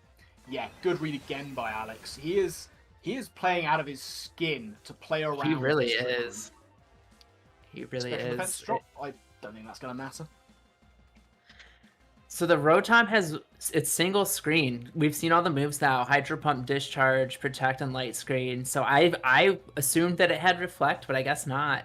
Very interesting. Yeah, it's another thing that Alex kept back, I think, until this moment, and it is going to be the withdraw. Is it going to be into the Roserade to try and take the Dynamic Punch, knowing he needs that Rotom healthy for later on? Protect coming through on the Delphox, that again makes sense. Is it Dynamic Punch into that slot? It certainly is. I don't know that, you can resist it all you want. I don't know that Roserade's going to take that hit. Yeah, no. It was still a solid switch, I think. I think getting the Rotom back out is going to be good for Alex. I do think Alex is in a good position here. Yeah, absolutely. He has once again made so many really good switches, and those twisted dimensions have returned to normal. And I don't remember Orangaru's HP, but I don't think it's great right now. It's pretty low. I think we probably just see a heat wave and then double target into the well, probably double target into the Orangaru just to be safe in case the heat wave misses. Yeah, and he's sent in a mon that is slower just to be certain of that. I would have to think Yeah. that this is going to be Heatwave Earthquake. Yeah, for sure. Which might just pick up a double kill. It may do. I mean, we saw that Machamp could take Earthquake into Discharge, but of course, with that potentially being a bulkier Rotom spread, the Delphox is looking to pack a bit more of a punch with that Heatwave. Yeah, with this Mega Delphox, and if the heat wave does land and it's a single target earthquake, I just don't see. Okay, so he protects here and tries to get the Trick Room off, presumably. Ooh, gone for the side shot. Break that Okay. Pineapple Berry. But there's the high horsepower. Yeah, there you go. Orango Gotta make down. sure you take the out. Yeah, he's made the right read there. I guess just in case there wasn't a protect on the side of Machamp, he could break that that Piappa Berry, free himself up for a subsequent attack next turn. Here comes the Milotic. Now, that makes a whole lot of sense. Delphox isn't taking many, if any, more hits, and I think does it have a special defense drop this time, or did it switch? I think it might have switched out, actually. I do think it swapped out, but I'm still not confident it lives in muddy water here. I am equally unconfident in that. But Machamp is looking like it might be able to take these hits, especially with the Piappa Berry, and I think a naturally higher physical defense stat. I think bringing Milotic is probably the best position that Nova could have put himself in, as we are going to see that side shot come through. How much does this do through the Piappa Berry? Quite a lot. I think it might. That's still a ton. It might still be out of range of Earthquake. Yeah, I don't think it's out of range of high horsepower. It certainly No, isn't. certainly not. Yeah. A good double target into the Machamp there, especially when you have the Rotom in the back, who you know should be able to handle this Milotic. Yeah, especially with the light screen, which he can probably go for here. I mean, we've seen a double target Muddy Water might not even two-shot the Extra Drill. I think we're probably just going to see Protect on Extra Drill into light screen from the full health Rotom. I think this is a big mountain for Nova to climb back now. Potentially, I'm honestly not so certain. I think then you're risking potential hypnosis cheese from kind of ruining your day here. A sleep on Rotom would be catastrophic here. Yeah, that is true. But it is the light screen. We don't see There's- Protect, but we do see the light screen. And now I wonder if we're risking misses. It's going to be Muddy Water. There are potential drops. That's a crit. That's a crit. That's got to Yeah. be a crit. It's going to take a while to get there, but it is. It is a crit Yep, there it into is. the Excadrill. That's very tough. But I think that Alex might have just done enough here. We know that there's Discharge, and we know that there is now a light screen. I don't know that Milotic has any move that can get through. I think now, if he has Hypnosis, we're going to see it here. Yeah, either that. I think Nova's only outs are either landing a raw hypnosis here or muddy water accuracy drops. I really think those are the only possible lines to a win here. Yeah, I'd have to agree. Here comes the Discharge. That, I say, it's not quite going to get the KO. What do we see? Is it Hypnosis? No, it's Muddy Water. I think if he had Hypnosis, he'd have gone for it there. This is going to do Yeah, for nothing. Do we see an accuracy drop, perchance? I don't think we do. I think it would have gone No, off once before he's the got leftovers. this. Yeah, absolutely. He's managed to play his way into this one incredibly well. This, I think, is going to be the game. We're just going to see another Discharge come through from the Rotom. And that, you have to imagine, unless something crazy happens, I don't think there's anything crazy that can happen here. There it is. Yeah. There's the Discharge, going to come through. That's going to take out the Milotic. Such a close series. Alex is able to just about take that third game 1-0. Rotom hanging on in the back. And Alex is going to take the overall win here. Very well played on both sides. Yes, 100%. I mean, there were so many times where it looked bad for Alex there. But, I mean, I guess he pretty much knew he was probably going up against hard Trick Room, and he's prepped as such. But even so, there's only so much prep work you can do into hard Trick Room when you know your opponent's most likely going to bring it. You still have to play your way around it, and like I can't remember a time I saw such a display of playing around Trick Room as that. I wonder if anyone is gonna jump in here for interview. I Interviews suspect by chance? Alex possibly might. He's probably doing a little bit of an outro going on there. Just seen in the in the chat. Good point from Pop. Should have been Mirako. I mean, Pop, you are not wrong, my friend. If that was Mirako, if he'd have held Mirako back until the very end there, that would have been unbelievable. Yeah, I am curious about what the other two moves on the Milo were. Yeah, I'm sure we'll see them at some point. I'm sure we'll be able to hear from Nova at some point. I think we'll probably be hearing from Alex in the not too distant future. He should be joining because I believe he is going to be joining potentially for commentary for the third game. Yeah, so the team you drafted gets another win. How does that make you feel? I'm glad to see Alex use it so well. Good win, Alex. Very, very nice win. You played out of your mind. That was tough. Thank you. I had to lock in there. Yeah. Oh. We were saying that, like, knowing you're going to go up against hard Trick Room, it can only get you so far. You have to play around it, and like the switches you were making, just making as many calls as you could, you very rarely got it wrong. You playing around it like a demon. Yeah, the only time I think I got it wrong was on the turn where they got the double body slam instruction off. Yeah, but I didn't really feel like I had many other plays there. I couldn't have protected because I did it previous turn with Slurp off. But yeah. Oh, that was tough. You sound like you've been through the ringer there a little bit, mate. Trust me. Like when I saw the, because it felt like even at the end, like I went for the light screen so that I could live another hit with the Excadrill and get another bit of damage off, and then it crit through it anyway. So I was like, oh, crit. God. There were turns there where, like, there was one turn where there was like a crit and an accuracy drop and a para and something else. We couldn't even keep a track of everything that was going on in some of those turns. But Yeah. no, I mean you played around that. The switches you were making, we were sort of discussing, Dara and I, is like, is he going to make this call? There was so many times where we both said on both sides, are they going to make this call? Because that was just such a game of 50-50s. It was, yeah. Yeah, I'm just glad that I managed to come through it. Nova made that so difficult for me like that.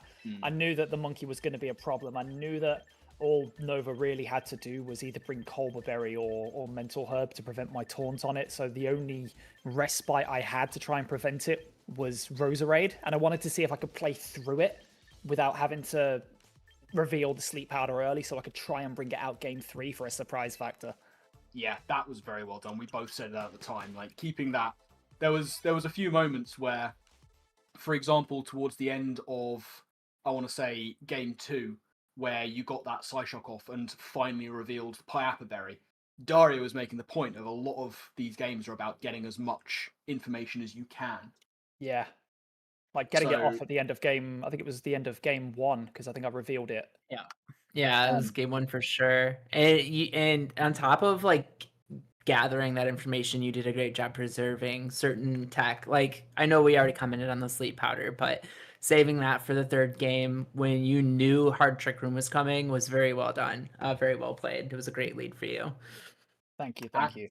And indeed, holding Protect back on Rotom. Like, that's a very hard move to hold back, because we were sitting there for a while wondering if that last move was Reflect. No, I saw that Nova's team really only had 2 or 3 physical attackers, and one of them was a Snorlax, which, oh boy, I regret not respecting that thing now. Yeah, that's the kind of thing that Reflect doesn't really always help you against. No, it does not. But yeah, I was trying to. I figured I could get away with just the light screen, especially with the Mega Gengar running around. Which obviously ended up not showing here, but I wanted to make sure I had some kind of recourse versus the special version of Trick Room. Physical version kind of messed me up a bit, but I think the other thing that really kind of caught me off guard was that Machamp. I know that thing gets wide guard, and it just never clicked it. So Yeah. about halfway through the game, I just started thinking, well, I'm just going to play as if this thing doesn't have wide guard. Do we know That- if it did in the end? It didn't. I've seen his paste. It was Dynamic Punch, Stone Edge, Drain Punch, Protect. Oh, okay. Interesting. You've seen his paste. Okay, what were the last 2 moves on my Milotic? They were, well, it was Muddy Water, Scald, Coil, and Recover. There was no Oh. hypnosis. Yeah. No, Okay. Oh I yeah, was that's right. We worried. did see Scald. I forgot about the Scald. Yeah, Okay. Yeah. Oh, we never. No, I don't think we ever did see Scald on Milo. I think we saw Scald on Simipour, but I don't Oh, think we that's ever saw it on the right. Milo. It was on Simipour. We started that game seeing the Simipour and thinking like, well, that's must be his, his speedster outside of Trick Room, because like Trick Room Simipour isn't a thing, and then it was. It essentially became a thing because of my silly side swagger. Yeah, we were very excited about that, and then you switched out and protected as a belly drum game. I was so sad. I didn't think that they'd go for it. I don't know why. My head was just like, oh, they're just going to be trying to. I felt like I was in a good position, and I just completely overlooked belly drum in the moment. That definitely happens. I was curious about the. I'm assuming Tauros was Kudchu, right? I mean, there's. It was, yeah. Okay, gotcha. I didn't want to intimidate into potential mirror armor on the That's Corviknight. that's fair. You also don't want to give the Milo competitive boost, so I think there are a couple reasons why that made a lot of sense. Yeah, that's a good bring. Thank you. Was there any tech that you packed that you didn't get to show off this week? Oh, let me think. I had string shots on the Slurpuff. Oh, that's very cool. Amazing. That's very cool. Sad we didn't get to see the string shot come out. I also had Sunny Day and Weather Ball on Roserade. Well, Sunny Day was on Delphox, and I had Weather Ball on Roserade just in case Corviknight showed up. I needed some kind of option to allow Scarf Roserade to not insta lose if Corviknight showed up. Yeah, That makes would have sense. popped off. That would have been so cool. Oh wow. Future. Yeah, String shot is an interesting one. So yeah, crazy that you didn't go for it into hard Trick Room, Alex. What the heck? I was hoping for a non-Trick Room game, and having seen it turn, well, game 1, I was like, oh, maybe Nova switches it up and goes for their other mode. Turns out they didn't have another mode. Yeah, that was just hard Trick Room from the get-go. That Oranguru looked to be a problem as That was an well. arsehole. That was such a pain. Because I think the problem sort of being faced was balancing getting damage into that versus kind of knowing, I think, that you discovered in game 1 that you couldn't Oko it off rip with any 2 moves. No, I think the only way that I would have been able to Oko it off rip was, in fact, yeah, I don't think I even had the ability. Maybe a wave crash into a high horsepower would have been the only way, but I never had those two as a lead option in my mind. Maybe I should have. Well, I mean, there was a Trick Room in every game, and you managed to get around them pretty damn well. Yeah, agreed. Your switches and reads were very, very well done. You mitigated the damage from Trick Room as well as I think you possibly could have. I mean, the turn where the double body slam went off. I mean, what do you do in that position? Like, basically anything you switch into, you can't protect again. You don't want to go for the double protect, and if you swap in, things are just going to die anyways. So I think you managed it as well as you could have. Yeah, thank you. I think in that second game, I just tried to stall for as long as possible, and then as I say, it just became impossible to stall any longer. And I was like, well, I've got 2 very powerful mons in the back. Maybe I can 2v4, and I very nearly did, but. Yeah, I want to say as well, that first game would have been a little bit closer because the power that I got on the Machamp, apparently it went for Stone Edge that turn and tried to take out my Delphox. So that could have potentially made things a bit different. Yeah, that could well have done. Man, the fine margins that happen when we play this game, eh? Hey, gang? I'll take it. Yeah, it's. I will say Nova is a bogey player for me. I've only beaten them once, and that was when they had a mono ice team, and I still needed to crit them, otherwise I lost. So they're very much a bogey player for me, and they're someone that I very, very deeply respect because they just have crazy, like, a third eye that sees things that no one else does. And yeah, it was a pleasure getting to play them in a format that we're both relatively, still learning. And yeah, I want to say best of luck for them for the rest of the season. Yeah, absolutely. I get the feeling Nova is a bogey player for multiple people. I mean, we say it a lot, and I want to make it clear. We say this with love and respect. You never know what he's going to do. Yep. He always brings the craziest stuff. I still have PTSD from getting reverse swept by a brawler. Like, come on, like, yeah, that's crazy. That man is crazy.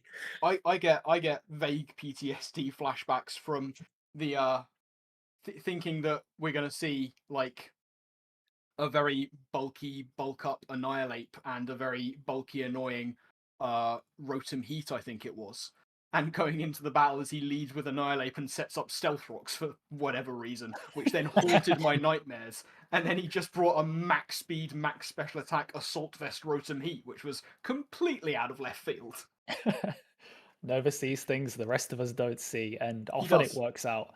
I mean, he's brought a Dupider in a game versus me and got like massive value out of it. So the guy's a crazy, crazy player. Oh like, yeah, all the very, respect very and time good. in the world for Nova. That man, he is in every sense of it. He's built different. Absolutely. He truly is. Right. Well, I think we might be having a few little technical things before we get into game 3. I'm going to leave you two alone for a bit while I can go and use the facilities. But I shall return. Good luck on your journey. Good Thank luck. you kindly. I will do my best. Oh, lordy lord. So, Daya, how on earth are you doing? Oh, I'm doing well. I just got back from Denver, Colorado, and that's actually why I missed the first game because I thought that I needed to be here an hour later than I was because I put it in my schedule while I was in a different time zone, and yeah, kind of Totally showed up makes an sense. hour late. But Denver was very cool. Rocky Mountains are great. It was a good trip. It was much needed. Hope you've been doing all right. It sounds like you've been using the team pretty well. Very happy to hear that.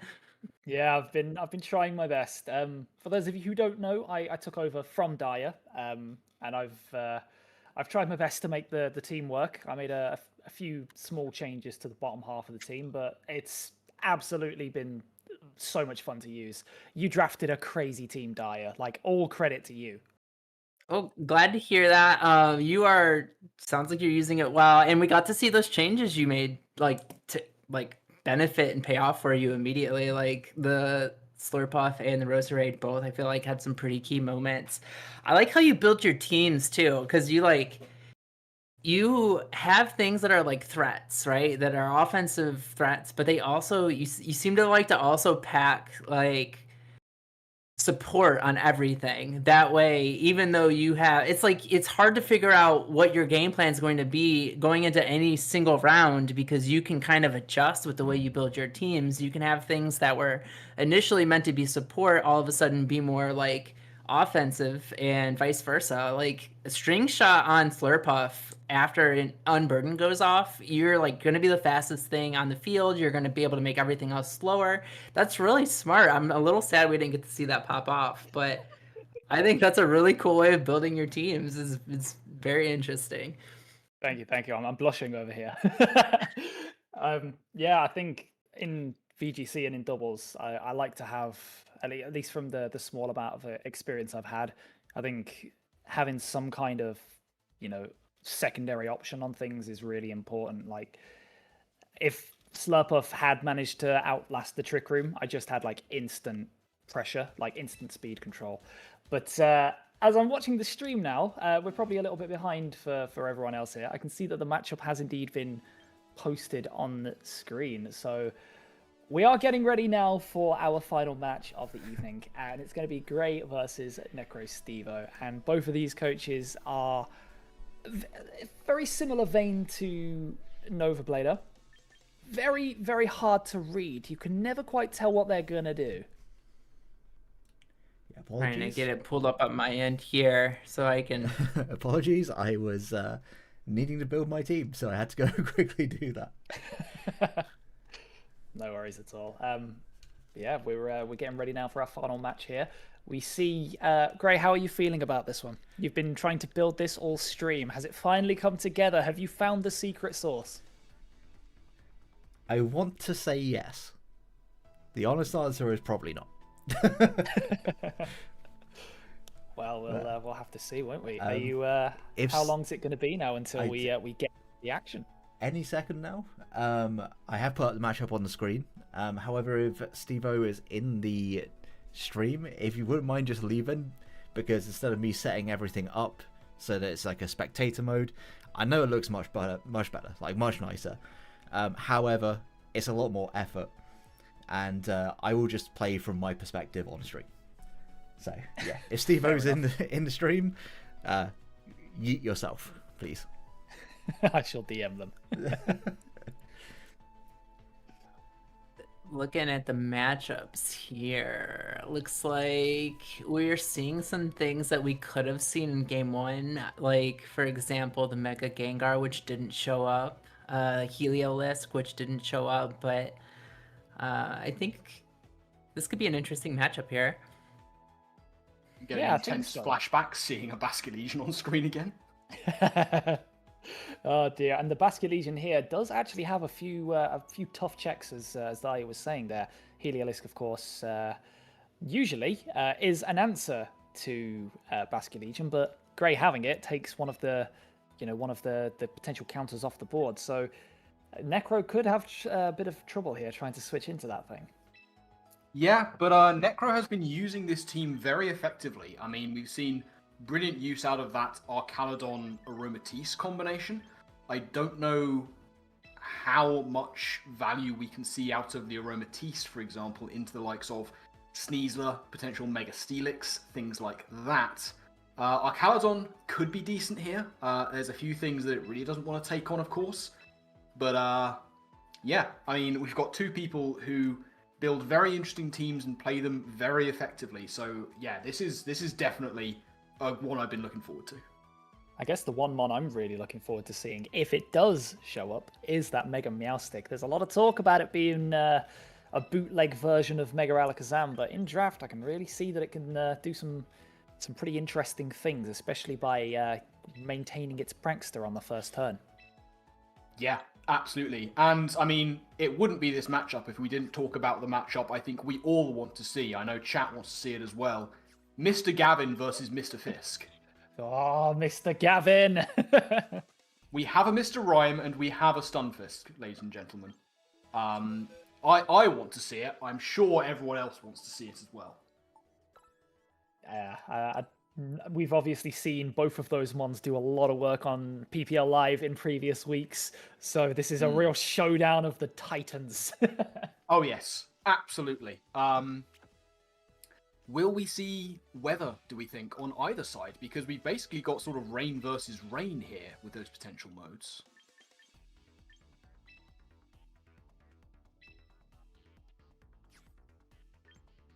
Only remains to be seen. I mean, there's always the option that one of our coaches predicts the other one to bring the rain for them. With the, Pelipper on Politoed action. Yeah, I mean, again, it's maybe not to the same extent as we see with the likes of Nova, for example, but, Grey and Necro can both be very unpredictable at times. I think especially Necro. We've got someone who can be very unpredictable versus Grey, who is just a tactical mastermind, especially when it comes to team building and EV optimization and things like that. Obviously, EV optimization is a little bit more difficult right now, EVs, of course, having been changed, and a format where throwing specific defensive EVs to take specific hits isn't always the right way to go. So, yeah, very excited to see how this one's going to go. I've got to say, because obviously this is the first sort of time that I believe we've had Daya with us on PPL Live here. Is there anything that you're looking forward to seeing in this matchup? I gotta be real. I know, I know y'all were announcing this next one, and my ADHD has gotten the best of me. Let me take a look here. Let me take a look. I don't know. I want to see. I know you already kind of touched on it, but I really want to see Mega Meowstick do some stuff here. I think, like you said, with its prankster, it can do some fun support, kind of like the style you like to use, right?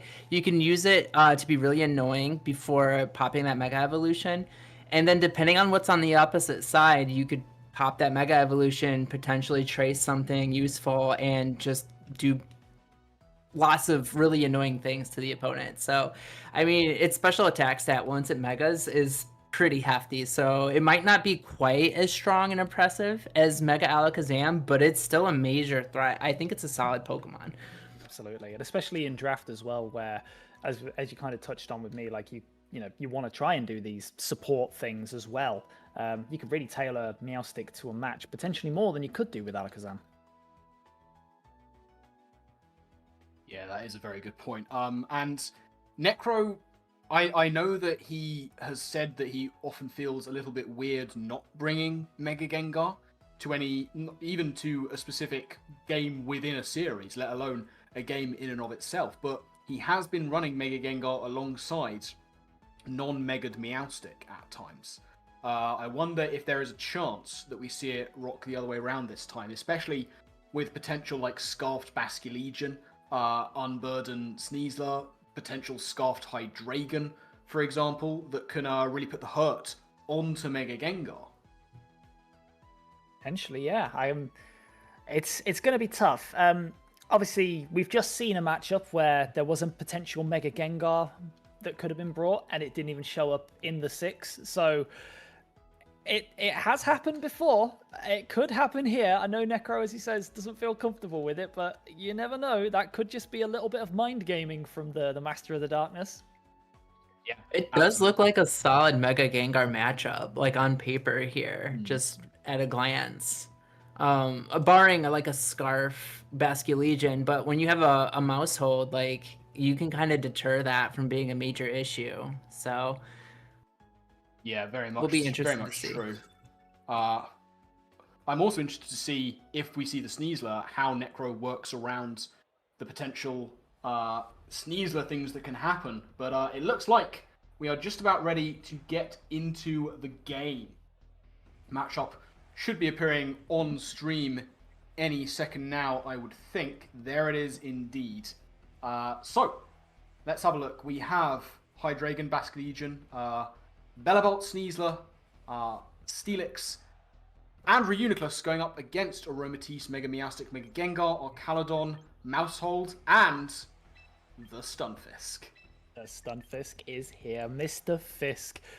But we don't see the Mr. Gavin, we do see Mr. Fisk. So it's looking like, as you mentioned, as Darius said a moment ago, this does actually look like a very good Mega Gengar matchup. So how Gray is able to work around that is going to be very, very interesting to see unfold here. But, you know, we've seen Necro do crazy things before with the Aromatisse Archaludon combo. Will we see it again here today? Archaludon is very, very oppressive in this meta.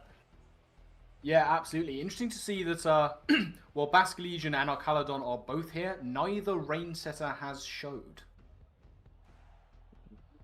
Will we see potential Prankster Rain Dance from the Meowstick? I mean, there is always that option. Obviously, we've already seen that Basculegion does not need Rain to function, and we've seen in the past from Necro, Archaludon very much in the same boat, especially when you've got the likes of Mousehold next to it providing that friend guard. But it looks like we are just about to get into the final series, the first game of our final series of the night. It is going to be Amber versus Necro Stevo. So, let's see who we lead off with. On Necro's side, it is Mousehold, and I missed who that was, actually. It's Meowstick. Mousehold and Meowstick. And then we see the Sneasler and the Reuniclus from Amber. So, a fairly supportive lead setup from Necro in theory here. Of course, Mousehold being known for being more of a supportive Pokemon recently, but it does still have that massively powerful population bomb that can really put out some damage. Yeah, and I wonder who Necro sees as the bigger threat here, because on the one hand, you've got a Sneasler that can do ungodly amounts of damage very quickly, and then on the other hand, Reuniclus is known for being incredibly powerful and slow. So where does Necro direct his immediate attention? Necro does have the faster fake out here with Mega Meowstic, also worth mentioning. That is true, and it is going to be Mega Meowstic. We see the Meowstic Mega. Very exciting stuff. This is something that we were all looking forward to potentially happening. It's going to trace Regenerator. That is interesting. So if it takes damage, it's going to be able to get out of there and get back some health. Going to fake out the Sneasler. And we see Population Bomb come in on the Sneasler as well. Look at this. Are we going to see a big amount of hits? Is this the end of Sneasler immediately? It is. What a wonderful call out from Dyer there, mentioning the fast fake out, denying the Sneasler its ability to prevent one of them from doing something. However, the turn is not lost for Amber as we see the Trick Room come out, and this could spell some misery here for Necro. But Amber wasting very little time in going into that Mega Steelix. The Trick Room is up. A very interesting decision to go for hard Trick Room with Sneasler potentially still on the field, but I guess feeling fairly confident in going into that Mega Steelix to tank any given hit from one of these two Mons. But you're now facing down a Friend Guard protected Regenerator Mega Meowstic that can still dish out a fairly decent amount of damage. So how does Amber respond here to one of the big threats going down super early? Not really sure here. We're going to find out in a moment as we see the Mouse Hold swap out into the Stunfisk. Mr. Fisk shows its face as Steelix gets very happy at seeing that and decides to Mega Evolve. Gets a big figure in. Look at that, as you would. So Sneck Deep is going to Mega Evolve. Going to go for the Heavy Slam. Good call out on Necro's part. That does not do a lot of damage to the Stunfisk. Gonna get the static. That's, well, I mean, I don't know how Steelix is going to outspeed anything now. It's just doubled its speed.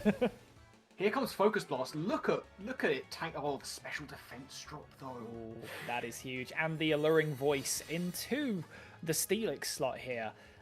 Interesting call from Necro there. On the one hand, the Stunfisk switch there, getting a lot of mileage, the double punishment, and also taking the Focus Blast, so drawing a lot of fire and getting punished, well, punishing Amber for a very, very good play on Necro's side. So Necro's definitely got the early momentum here. He does have the early momentum, but I think right now that Steelix and Reuniclus combo is looking very dangerous, especially with that special defense drop into the Stunfisk. And by the looks of things, I don't know whether Amber particularly fears that Mega Meowstic. I mean, we've seen Fake Out, and now we've seen Alluring Voice. I wonder if it has much to be able to hit the Mega Steelix, or whether anything does. And with that special defense drop, the Stunfisk is not safe. We're going to see a Heavy Slam come in.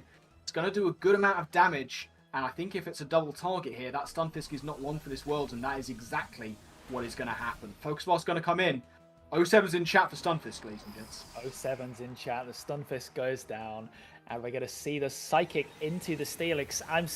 I'm getting the feeling there that you might be right there. This Meowstic might not have anything to hit this Mega Steelix, and Necro, unfortunately, looks like they're just kind of flailing into it. And with that, Gray's managed to even up the scores here to 3-3, and it's a fascinating game unfolding here.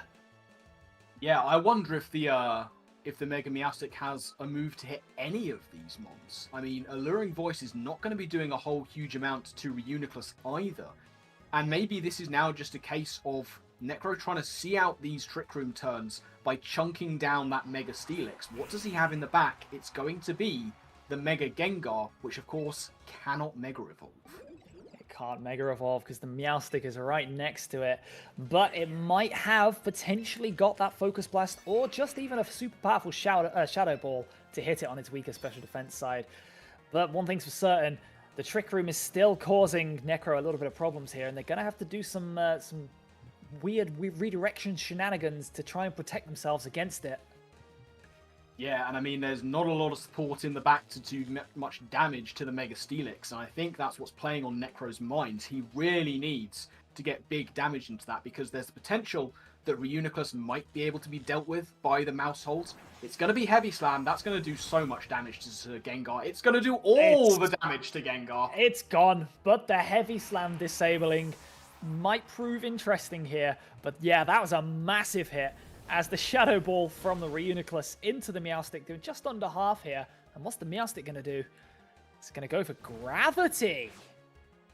Interesting. Fascinating.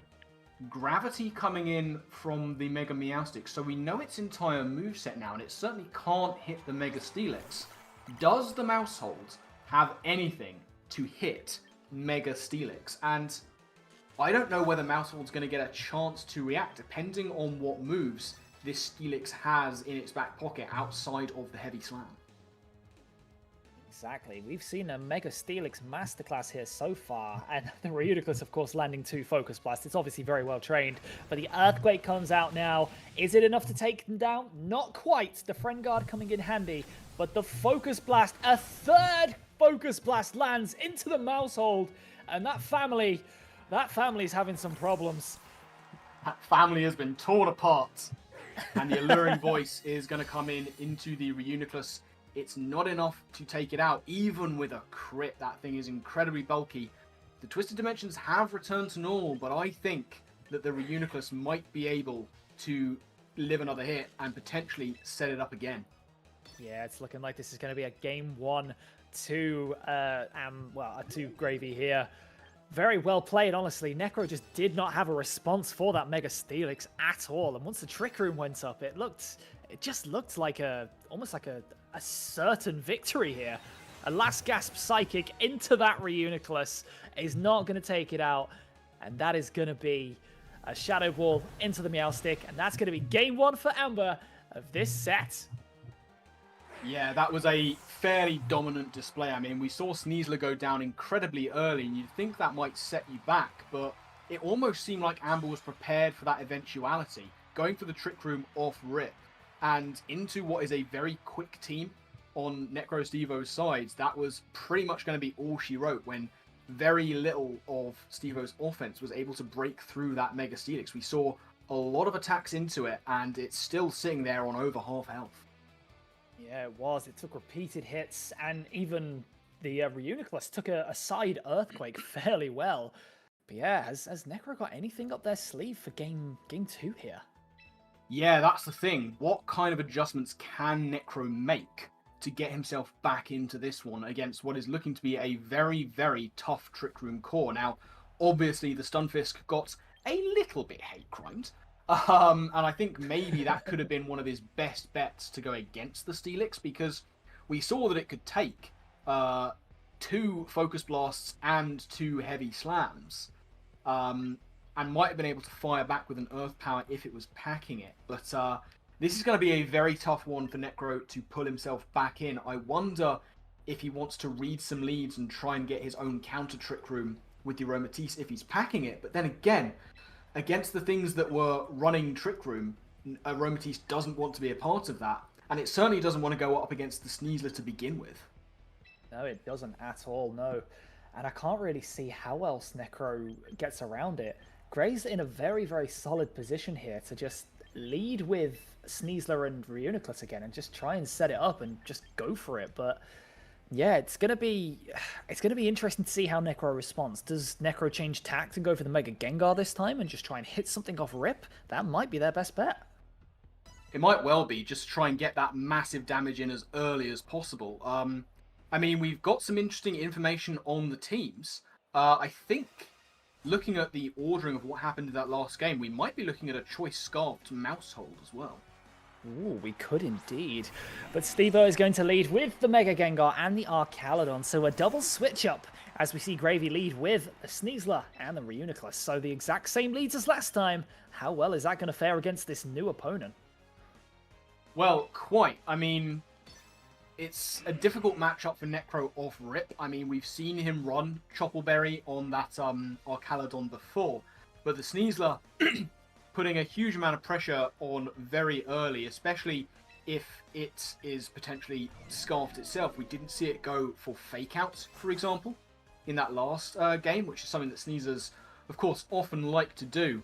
But I really think that same lead from Amber is putting them in a particularly good position even into this lead matchup. Absolutely, yes. Oh. That was bizarre. I think my mic just did something weird.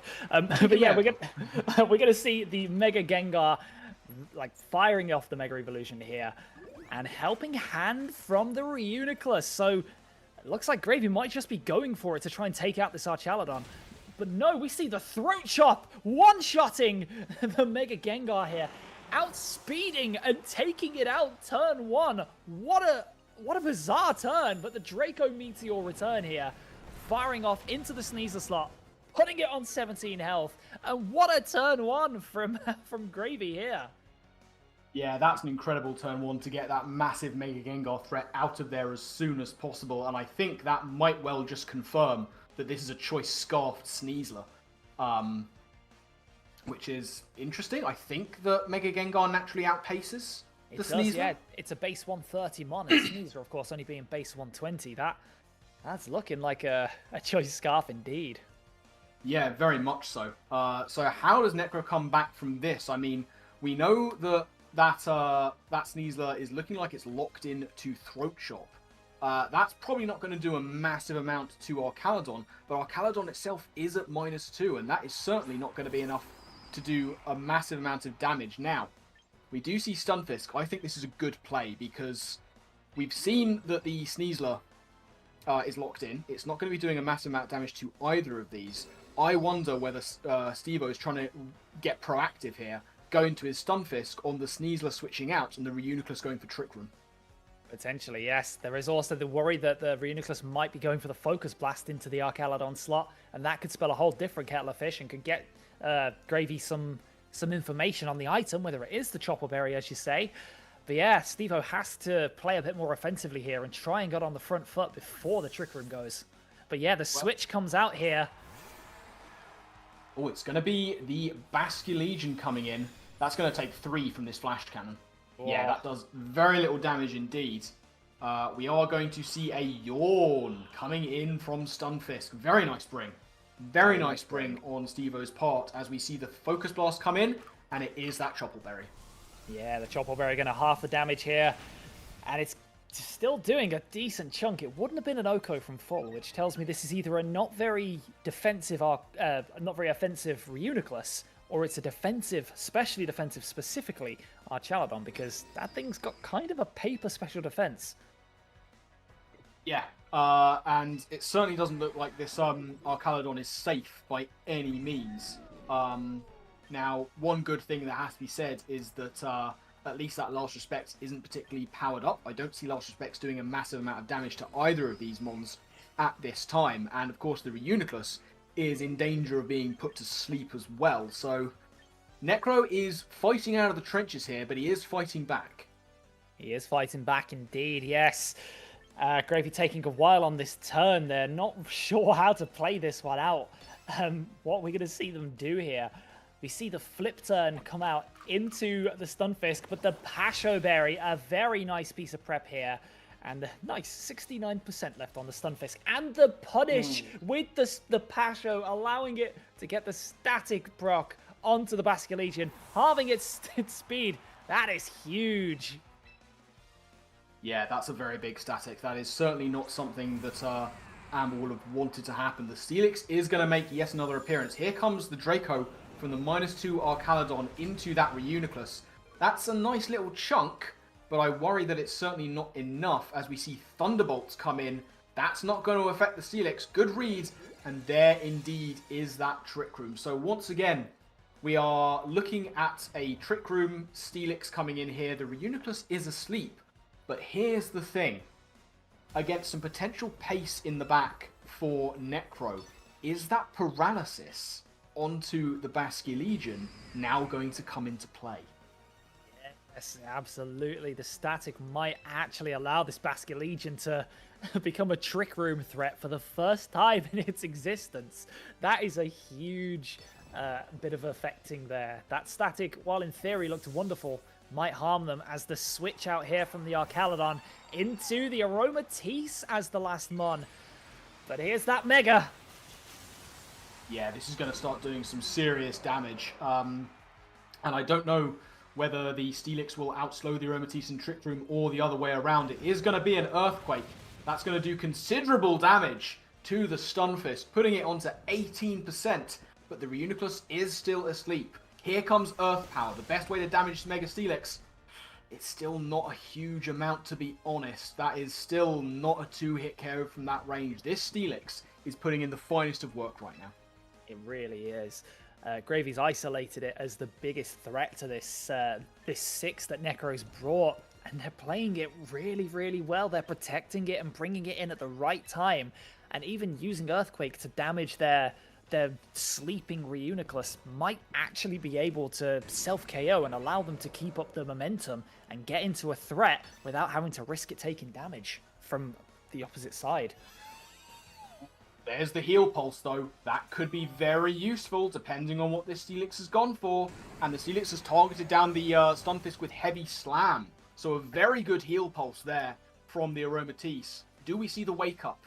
We do see the Wake Up on the Reuniclus. Here comes Shadow Ball into Aromatisse. I don't think this will do all that much. Yeah, Aromatisse is tanking that hit, but the special defense drop might prove crucial. Here comes another Earth Power. Into the Steelix, it's not quite enough to take it out. And now, there's a special defense drop, which is probably not going to matter. But what does Necro do here? Has he got enough time in the Trick Room, which he's using against Amber fairly decently here? Can he get around that Steelix, finally, get it out of there into what could be 2 quite fast ones left in the back? You do worry, unfortunately, though, that the Earthquake here, if the correct targeting sequence comes in, could just be a double down here for Necro. If Reuniclus targets that Aromatisse, it could be very dangerous, with the Earthquake potentially doing enough to take Stunfisk out from where it's at now. Yeah, but I think that the Aromatisse has to be the sacrificial lamb. It has to go for heal pulse. Yeah, I figured this might be the case. I don't think Necro had a choice in the matter. I think he has to go for the heal pulse there. Here comes the Earthquake. I mean, that would have taken out the Stunfisk from that range, I think. Reuniclus is going to go down. This should be Earth Power into the Steelix, and it is. So, Steelix is going to go down, but it's put in so much work already. Although, that said, I think Necro has played very well here to get out of that exchange with both those monsters still on the field. Absolutely, yes. But as you mentioned, there are 2 fast mons. One of them is a Choice Scar Sneasler with 1 turn of Trick Room left. Has Necro got enough to take it to a game 3 here? That, as you mentioned, the static obviously does half the Basculegion's speed, making it a potential Trick Room threat. But these 2 mons it's facing down are so slow, I don't think it's going to make any difference. Yeah, it's hard to say. I mean, we know that Sneasler is very much choiced. Does he go for the hard target into the Basculegion as the bigger threat, or does he trust in what his last mon can do against it? Well, we are pretty much about to find out here. This is a very tense endgame, and Necro is playing it as well as he can to try and take this to a game 3. Absolutely, yes. This could go like either way. There are still so many permutations here. That 1 turn of Trick Room complicates this final matchup so much. And we see the Stunfisk switching out here. Necro finally saying it's had enough. And Khalifa, the Archaludon, coming back in. As the Basculegion goes for a protect here, just in case of a potential Thunderbolt. And the Moonblast from the Aromatisse into the Sneasler. Necro getting that one correct. Brilliant work from Necro there. I wasn't sure about the protect on Basculegion, but we know that Sneasler is scarfed, so obviously this Basculegion couldn't be. Very good targeting there from Necro. He manages to get the Archaludon in. Now can Basculegion do this? It's still at very high health, and this is a bulky mon that can do a lot of work here. The Aromatisse is not looking particularly healthy. I wonder if the Archaludon can even take a lost respects. They might not be able to, not with 3 mons fainted, but it is going to add speed and go for that Draco Meteor. Is this going to do enough? It's absolutely not. It's leaving it on 1 health. That is massive, and it is going to go for the last respects here, and it is going to take out that Archaludon, so it is going to be down to what this Aromatisse has clicked. It's clicked a heal pulse. So this is not quite over yet. The Basculegion on the 1 health, but 2 Mons versus 1. I don't think Basket Legion can hit both. Yeah, I think Necro maybe made a little bit of a mistake there going for the heal pulse, but right now he still has 2 Mons, and all he needs to do here is just hit 2 attacks, Moonblast and Earth Power, get rid of this Basket Legion, take it to a game 3. Yeah, take this one to game 3. A very, very respectable response from Necro here, making this one very, very close. The last respects is going to come out, take down that Aromatisse, and that thing has put in a lot of work in this game. It's deserved a long rest. But here is the Thunderbolt taking down that last % of health that the Basket Legion has and giving Necro the reverse, making this set an even 1-1. And we go here to a final game, game 3. Yeah, absolutely. I mean, Necro looked to be in the trenches there. Admittedly, that paralysis was fairly fortunate in the end game, but he's managed to dig his way out of this, used... We did wonder how he was going to get around that trick room. He actually managed to use it to his advantage very well there. I am going to make one bold prediction here, Alex. I'm going to make a bold prediction as to what just happened in that end game. You ready for this? I'm ready. Amber knew she was losing that game, and she had the choice of who to give the KO to, and she deliberately took out the Aromatisse to give Stunfist the KO. You know what? I think you might just be right there. I think you might be spot on. Amber is an absolute respecter of Aromatisse, and I can absolutely see that being the case. But we are getting into our final set here, the final game of the evening. One final reminder, ladies and gentlemen, if you have enjoyed yourself so far, make sure you hit that like button, subscribe to Gray's YouTube channel, where this is held every Sunday during the main season. And yeah, let's get into it, shall we? What do we expect here? Do we see a different lead switch up from Amber this time? I mean, it's always possible. I think the more interesting question really is, what is Necro going to do? Because we've seen Necro have a very good time leading off in game 1, and then everything went pear-shaped, and he had to really scratch and claw his way into game 2, admittedly, using the terrain set by his opponent to his advantage, but it hasn't been comfortable for him. He's done incredibly well to get back into this one, but it's never looked comfortable. Does he have any kind of combination of Mons? Bearing in mind we've already seen all of his Mons used, that he can feel comfortable going into this lead matchup with. Exactly, yes. Amber, of course, has led with the same lead both times. Do they switch it up here? They may well choose to. But yeah, as you say, Necro had to fight and scrap to get back into that one. Do they have it in them to get themselves the reverse? Is it possible? Can they do it? Ladies and gentlemen, this is the PPL, and it's live for your final match of the week. It's Necro versus Amber, game 3. Yeah, we're going to see that lead that he does enjoy these Mons. It is the Gengar and the Arcaladon coming in against the Reuniclus and the Hydreigon for the first time this game.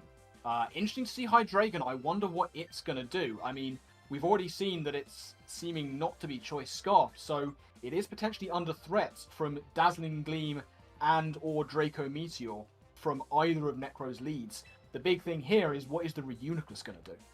Absolutely. Reuniclus could choose to set the Trick Room up. It could choose to help power up the attack from the Hydreigon. But for me, the big thing is, what does the Gengar do? Does the Gengar go for a Dazzling Gleam to try and take out the Hydreigon? Or does it go for a Ghost Stab versus the Reuniclus, trying to prevent the Trick Room? That's the real conundrum for myself. Yeah, I think it should be a Shadow Ball into the Reuniclus. Try and stop it from doing anything it can. In fact, it might even be a double target into the Reuniclus. Just stop it from doing what it wants to do if that Steelix is going to be in the back. We do see the Reuniclus go for Helping Hand into that Hydreigon. What's the Hydreigon going to do? Well, it's not going to take anything from Gengar. Here comes that Shadow Ball. That does a vast amount of damage to Reuniclus. We're going to see Earth Power come in on the Arcaladon. Can it take this hit? It sure can't. What a huge Earth Power. The crit, I don't know whether that mattered. Not with the Helping Hand boost and with Arcaladon's particularly poor special defense. We'll find out after the game, but that is a huge call from Gray here. Yeah, absolutely. We'll have to run some calcs afterwards. In comes the Aromatisse. Now, Aromatisse certainly looks like it can do a good amount to this Hydreigon, who is definitely looking under threat. Is this the moment where we see Dazzling Gleam come out from the Gengar, hoping that it can do enough? Or are we just going to see Gengar take down that Reuniclus and hope that the Aromatisse can deal with the Hydreigon? You would have to think that Aromatisse should be able to take a hit. Certainly got much better special defense than Archaludon. Can we see Gengar and Aromatisse get a double down here? We could indeed. We go for the helping hand here from the Reuniclus into the Hydreigon, going for another big hit. And we see the Sludge Bomb into the Reuniclus, taking that out just in case of the switch, revealing that it does indeed have the Poison Stab. But we see the Dark Pulse from the Hydreigon into the Gengar, and that's 2 KOs for this turn. What has this Aromatisse gone for? Has it gone for the Moonblast, or has it gone for something else? We see the Moonblast. It connects with this Hydreigon. It should be a KO. It is a KO. That's a double down for Necro. Yeah, absolutely. Necro gets the double down, but the Gengar goes down in the process. So 3 Mons down, only Aromatisse is left standing. And now it is 2v2. We're going to see this game go very quickly. It's certainly an opposite to the other ones. It's Stunfisk on Necro's side. It is the Bellibolt, and it is the Steelix. This Steelix has been a massive pain for Necro all game. And now it's up to Aromatisse to keep the Stunfisk healthy, to damage that Steelix. But this Bellibolt might have other ideas. We could see a Toxic come out here. We could see all kinds of shenanigans. We could see Parabolic Charge. We could see Muddy Water to double target into the potential slot there. But the Earthquake, of course, is going to damage the Bellibolt if Gravy decides to go for it. So this is a very difficult turn to call. Yeah, the Stunfisk is looking like it's going to be pivotal here, which we all wanted to see. I don't think we ever dreamt it would be this potentially pivotal.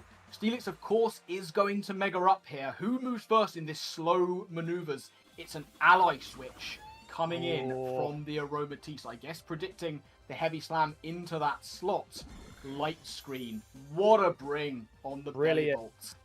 Brilliant bring there from the Bellibolt, as now this Earth Power is doing pittance to this Steelix. It looks like it might not even be... Well, hold the phone. I was about to say it might not be a 3-hit KO. It certainly will be with a special defense drop, and the ally switch has meant that this Stunfisk has taken a very tasty Heavy Slam to the face. Necro once again pulling out some mind controls here. Yeah, and now he's kept that ally switch in the back until this moment, and this is what we were saying earlier about keeping information to yourself. He has to have in the back of his mind, is the ally switch going to be coming? But that special defense drop into Steelix is looking very, very potentially important. It may well come down to Stunfisk versus Bellibolt here, as we see Mudshot into the Stunfisk. That's going to slow it down. What a brilliant performance from Bellibolt. That is an excellent bring. As we see the Steelix go for Heavy Slam, and there's the Berry! Oh, what a huge bring! The Berry's going crazy on Necro's side this week, meaning that Heavy Slam is doing 40%, and the Moonblast is going to come in and target that Bellibolt and do absolutely nothing, unfortunately. That's a very bulky Mon, and power up its Electromorphosis. But the Yawn, another excellent bring from Necro here. Absolute domination here. This is wonderful play from Necro. Yeah, this game 3 is absolutely wild, and I think Necro realizes that halting that Bellibolt might be his only way to victory here. Because the Steelix can go down to 2 Earth Powers because of that special defense drop. The question is, can he keep it healthy enough? Exactly, this Bellibolt looks like it might not have the slack off this week. If it doesn't have the slack off, it's not going to be able to recover as quickly as potentially the Stunfisk is going to be able to damage it. So yeah, it's looking like this is a very intricate, slow-paced end game. There's going to be a lot of mind games going on with that ally switch and the heal pulse. We see the Parabolic Charge, as I predicted, trying to get some kind of health back. So it is going to... Oh, that does so much damage with the charge boost. The Electromorphosis boosting that to do about 45%. And the Heavy Slam into the Stunfisk, trying to catch the ally switch just in case. Decent play, but Necro has really put the paranoia into Gray's mind, and the heal pulse completely mitigating that. The Earth Power now. Oh, this is looking tough.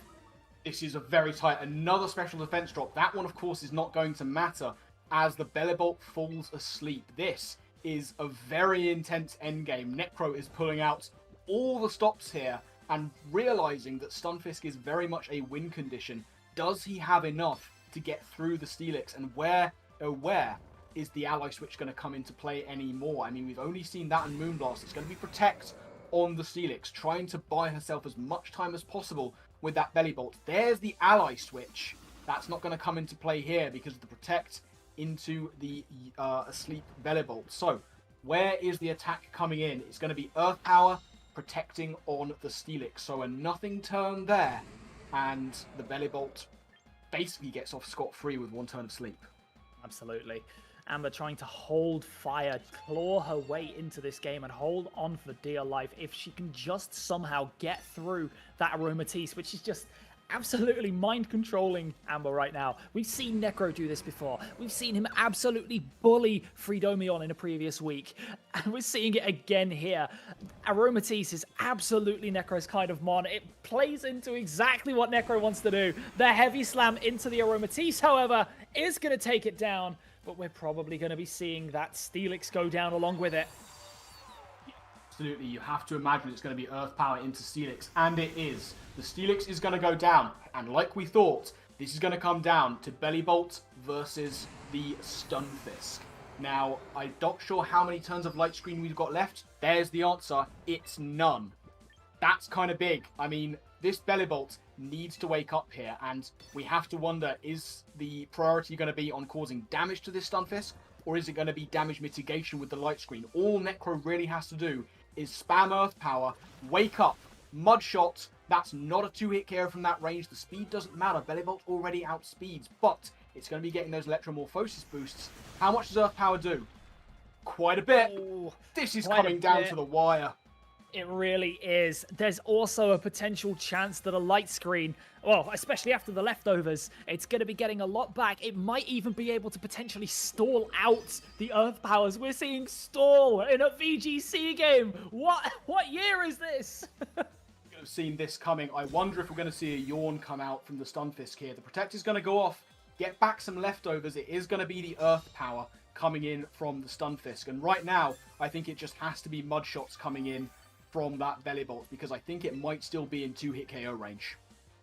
It might be from here. Light Screen would, of course, mitigate that, but does the Stunfisk have enough in it to take two Mud Shots from here? I assume it will. It might not be able to go down, but there's so many permutations about what you do here. Here comes the Mud Shot. 59 down to 32. It will take another one by the looks of things. What has Necro gone for here? He's gone for the Earth Power. 117. It's a crit! It's a crit! Out of nowhere! Stunfisk is going to take this one. A huge crit right at the end. Necro, from nowhere, is going to take this one. Stunfisk, the pivotal mon in this final game. Who could have seen it coming? But Necro is going to come back with a big comeback story win to take this one 2-1 right at the death.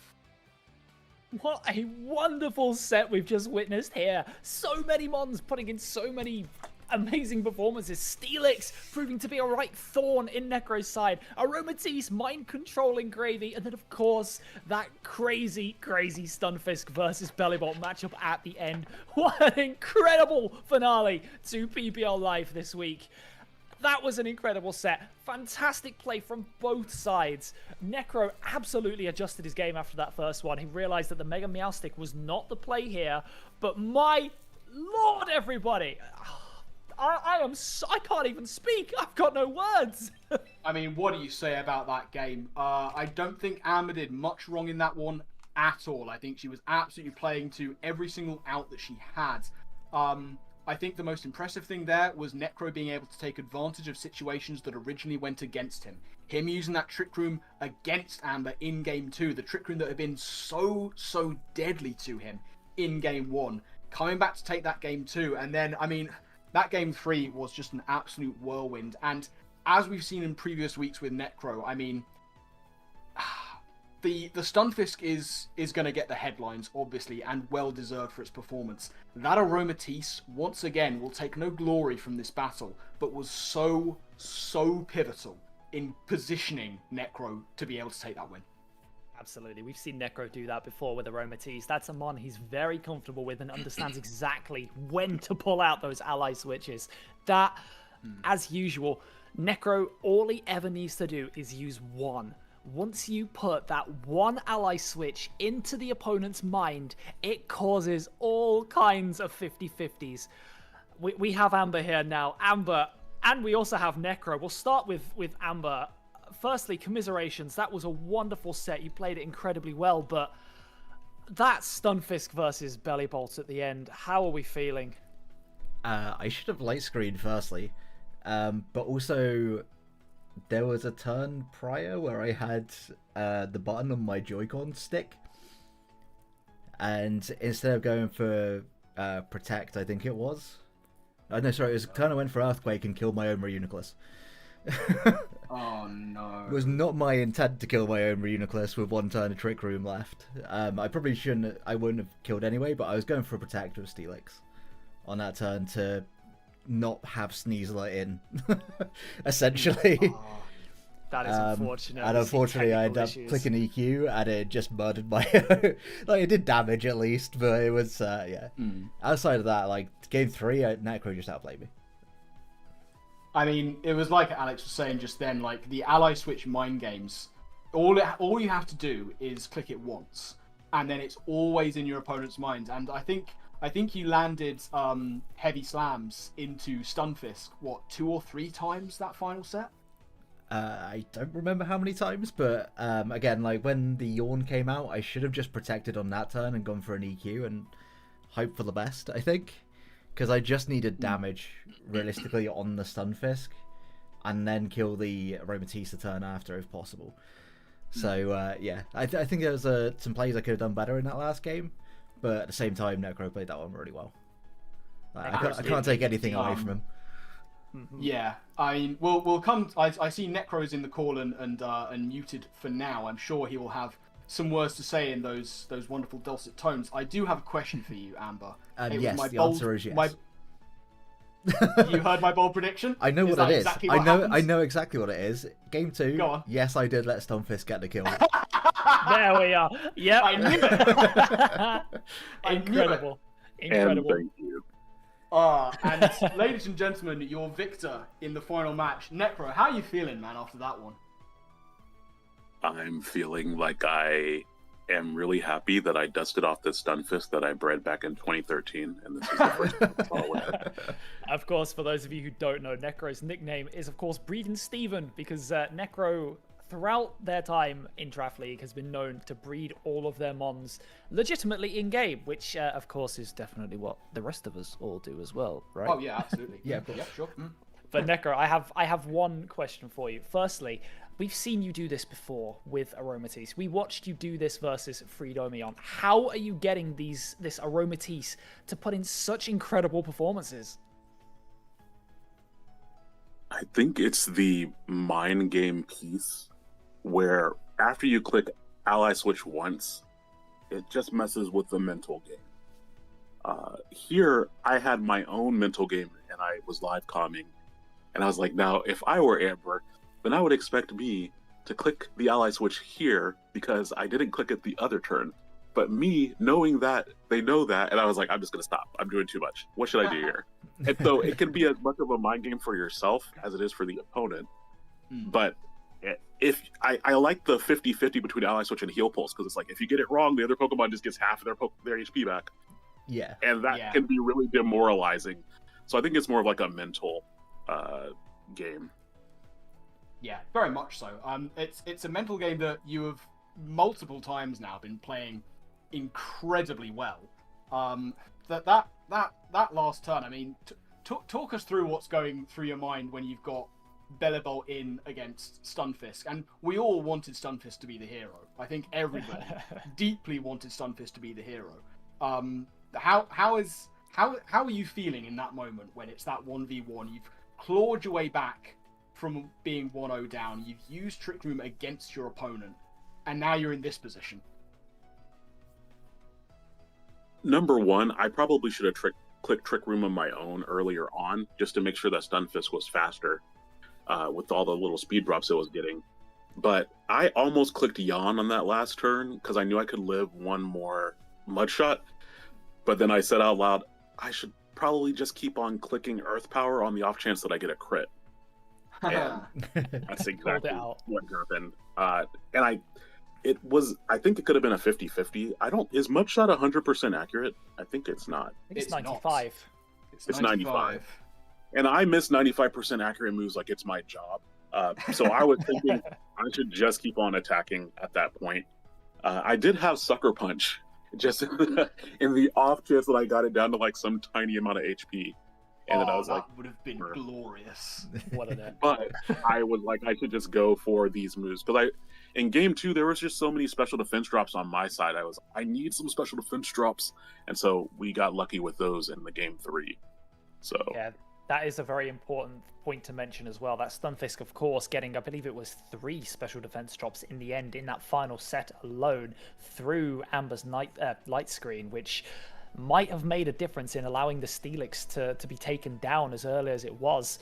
It might potentially have had another turn in it without those. So there was, of course, an element of RNG involved, but that is not to take away from the performance whatsoever, because I mean, we've seen you do this before with Aromatisse. I keep saying it, but you know that you get so much mileage out of that Pokemon. We saw it with our Caladon earlier in the season, and now we've seen it with Stunfisk. Like, who's the next partner for it?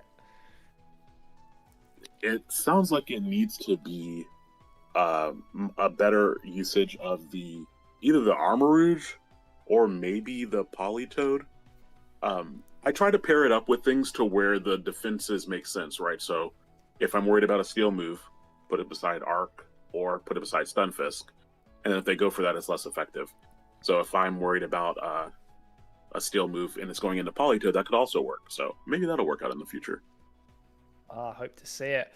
But there was also this swap from the Mega Meowstic in the first game to the Mega Gengar in the second and third. Do you think that played an important part in helping you break through Gray's team? That's hard to say because Gray just crushed my Megas both times. And I was just like, it's scarfed. And then, like, Rudiclus just kept going for Helping Hand, and I was just like, no, not again. So I don't actually know how much the Megas played into there. It did do a ton of damage to the Rudiclus in that last game, and now I understand why that Earthquake play happened with Gray's controller. That makes more sense.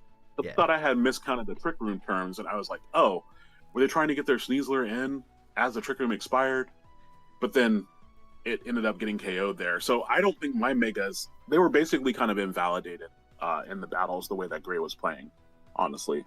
So I thought that was really interesting because normally your Megas are like how Gray used it, is like your headliner, the one doing all the big damage. And I took Protect off of my Mega Gengar yesterday going, okay, on the off chance the Meganium comes, I want to be able to hit it. And Sludge Bomb didn't even end up mattering in the match. So I thought that was interesting too.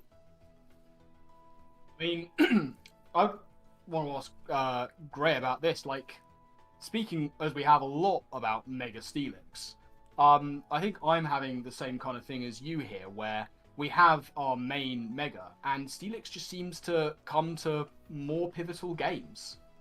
Yeah, I think it's just a case of, like, especially in this matchup, there was not a lot on Steve-O's team that broke Steelix easily. Especially if I was able to get the light screen up. Like, we saw the Stunfisk did maybe 25% with the Earth Power. So the hope was that I was going to be able to just get, like, Steelix in with the Trick Room, maybe with the Belly Bolt as well to set the light screen, and then just go in with it. But I just found, like, Meganium here with the Mega Gengar, with the Arcaladon. Even things like Armarouge that potentially could have come to this game, it was just not favourable, I felt. And I kind of felt like that in quite a few games. I didn't even bring a Mega to one of my games, I'm pretty sure, because Meganium's type is great in singles, terrible in doubles, I find. Yeah, very fair. And, I mean, I have to ask the question, Amber, and I think you know what's coming. To echo I think it was Red Dead Redemption 2 where they're looking for a character by this name. Where's Gavin? This could not have been less of a Gavin matchup, but I did bring Graham instead. I was like, you know what? If we bring Graham, we have it's somewhat fine, you know. There was a Graham, and we do appreciate Graham. I'm sure that that's not the last we've seen of Mr. Gavin, though, right? Oh, of course not. Oh, thank goodness for that. Oof. Absolutely. Okay, Well, chat. We're okay. We can see Mr. Gavin again. Everything's going to be okay. He's not gone anywhere. He's not been sent away yet. No, he's was worried reserved there for for a special second. occasions.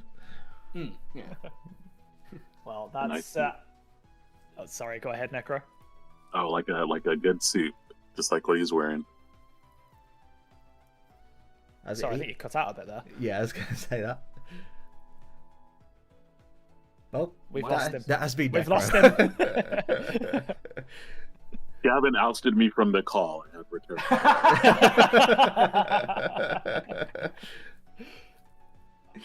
Good old Gavin.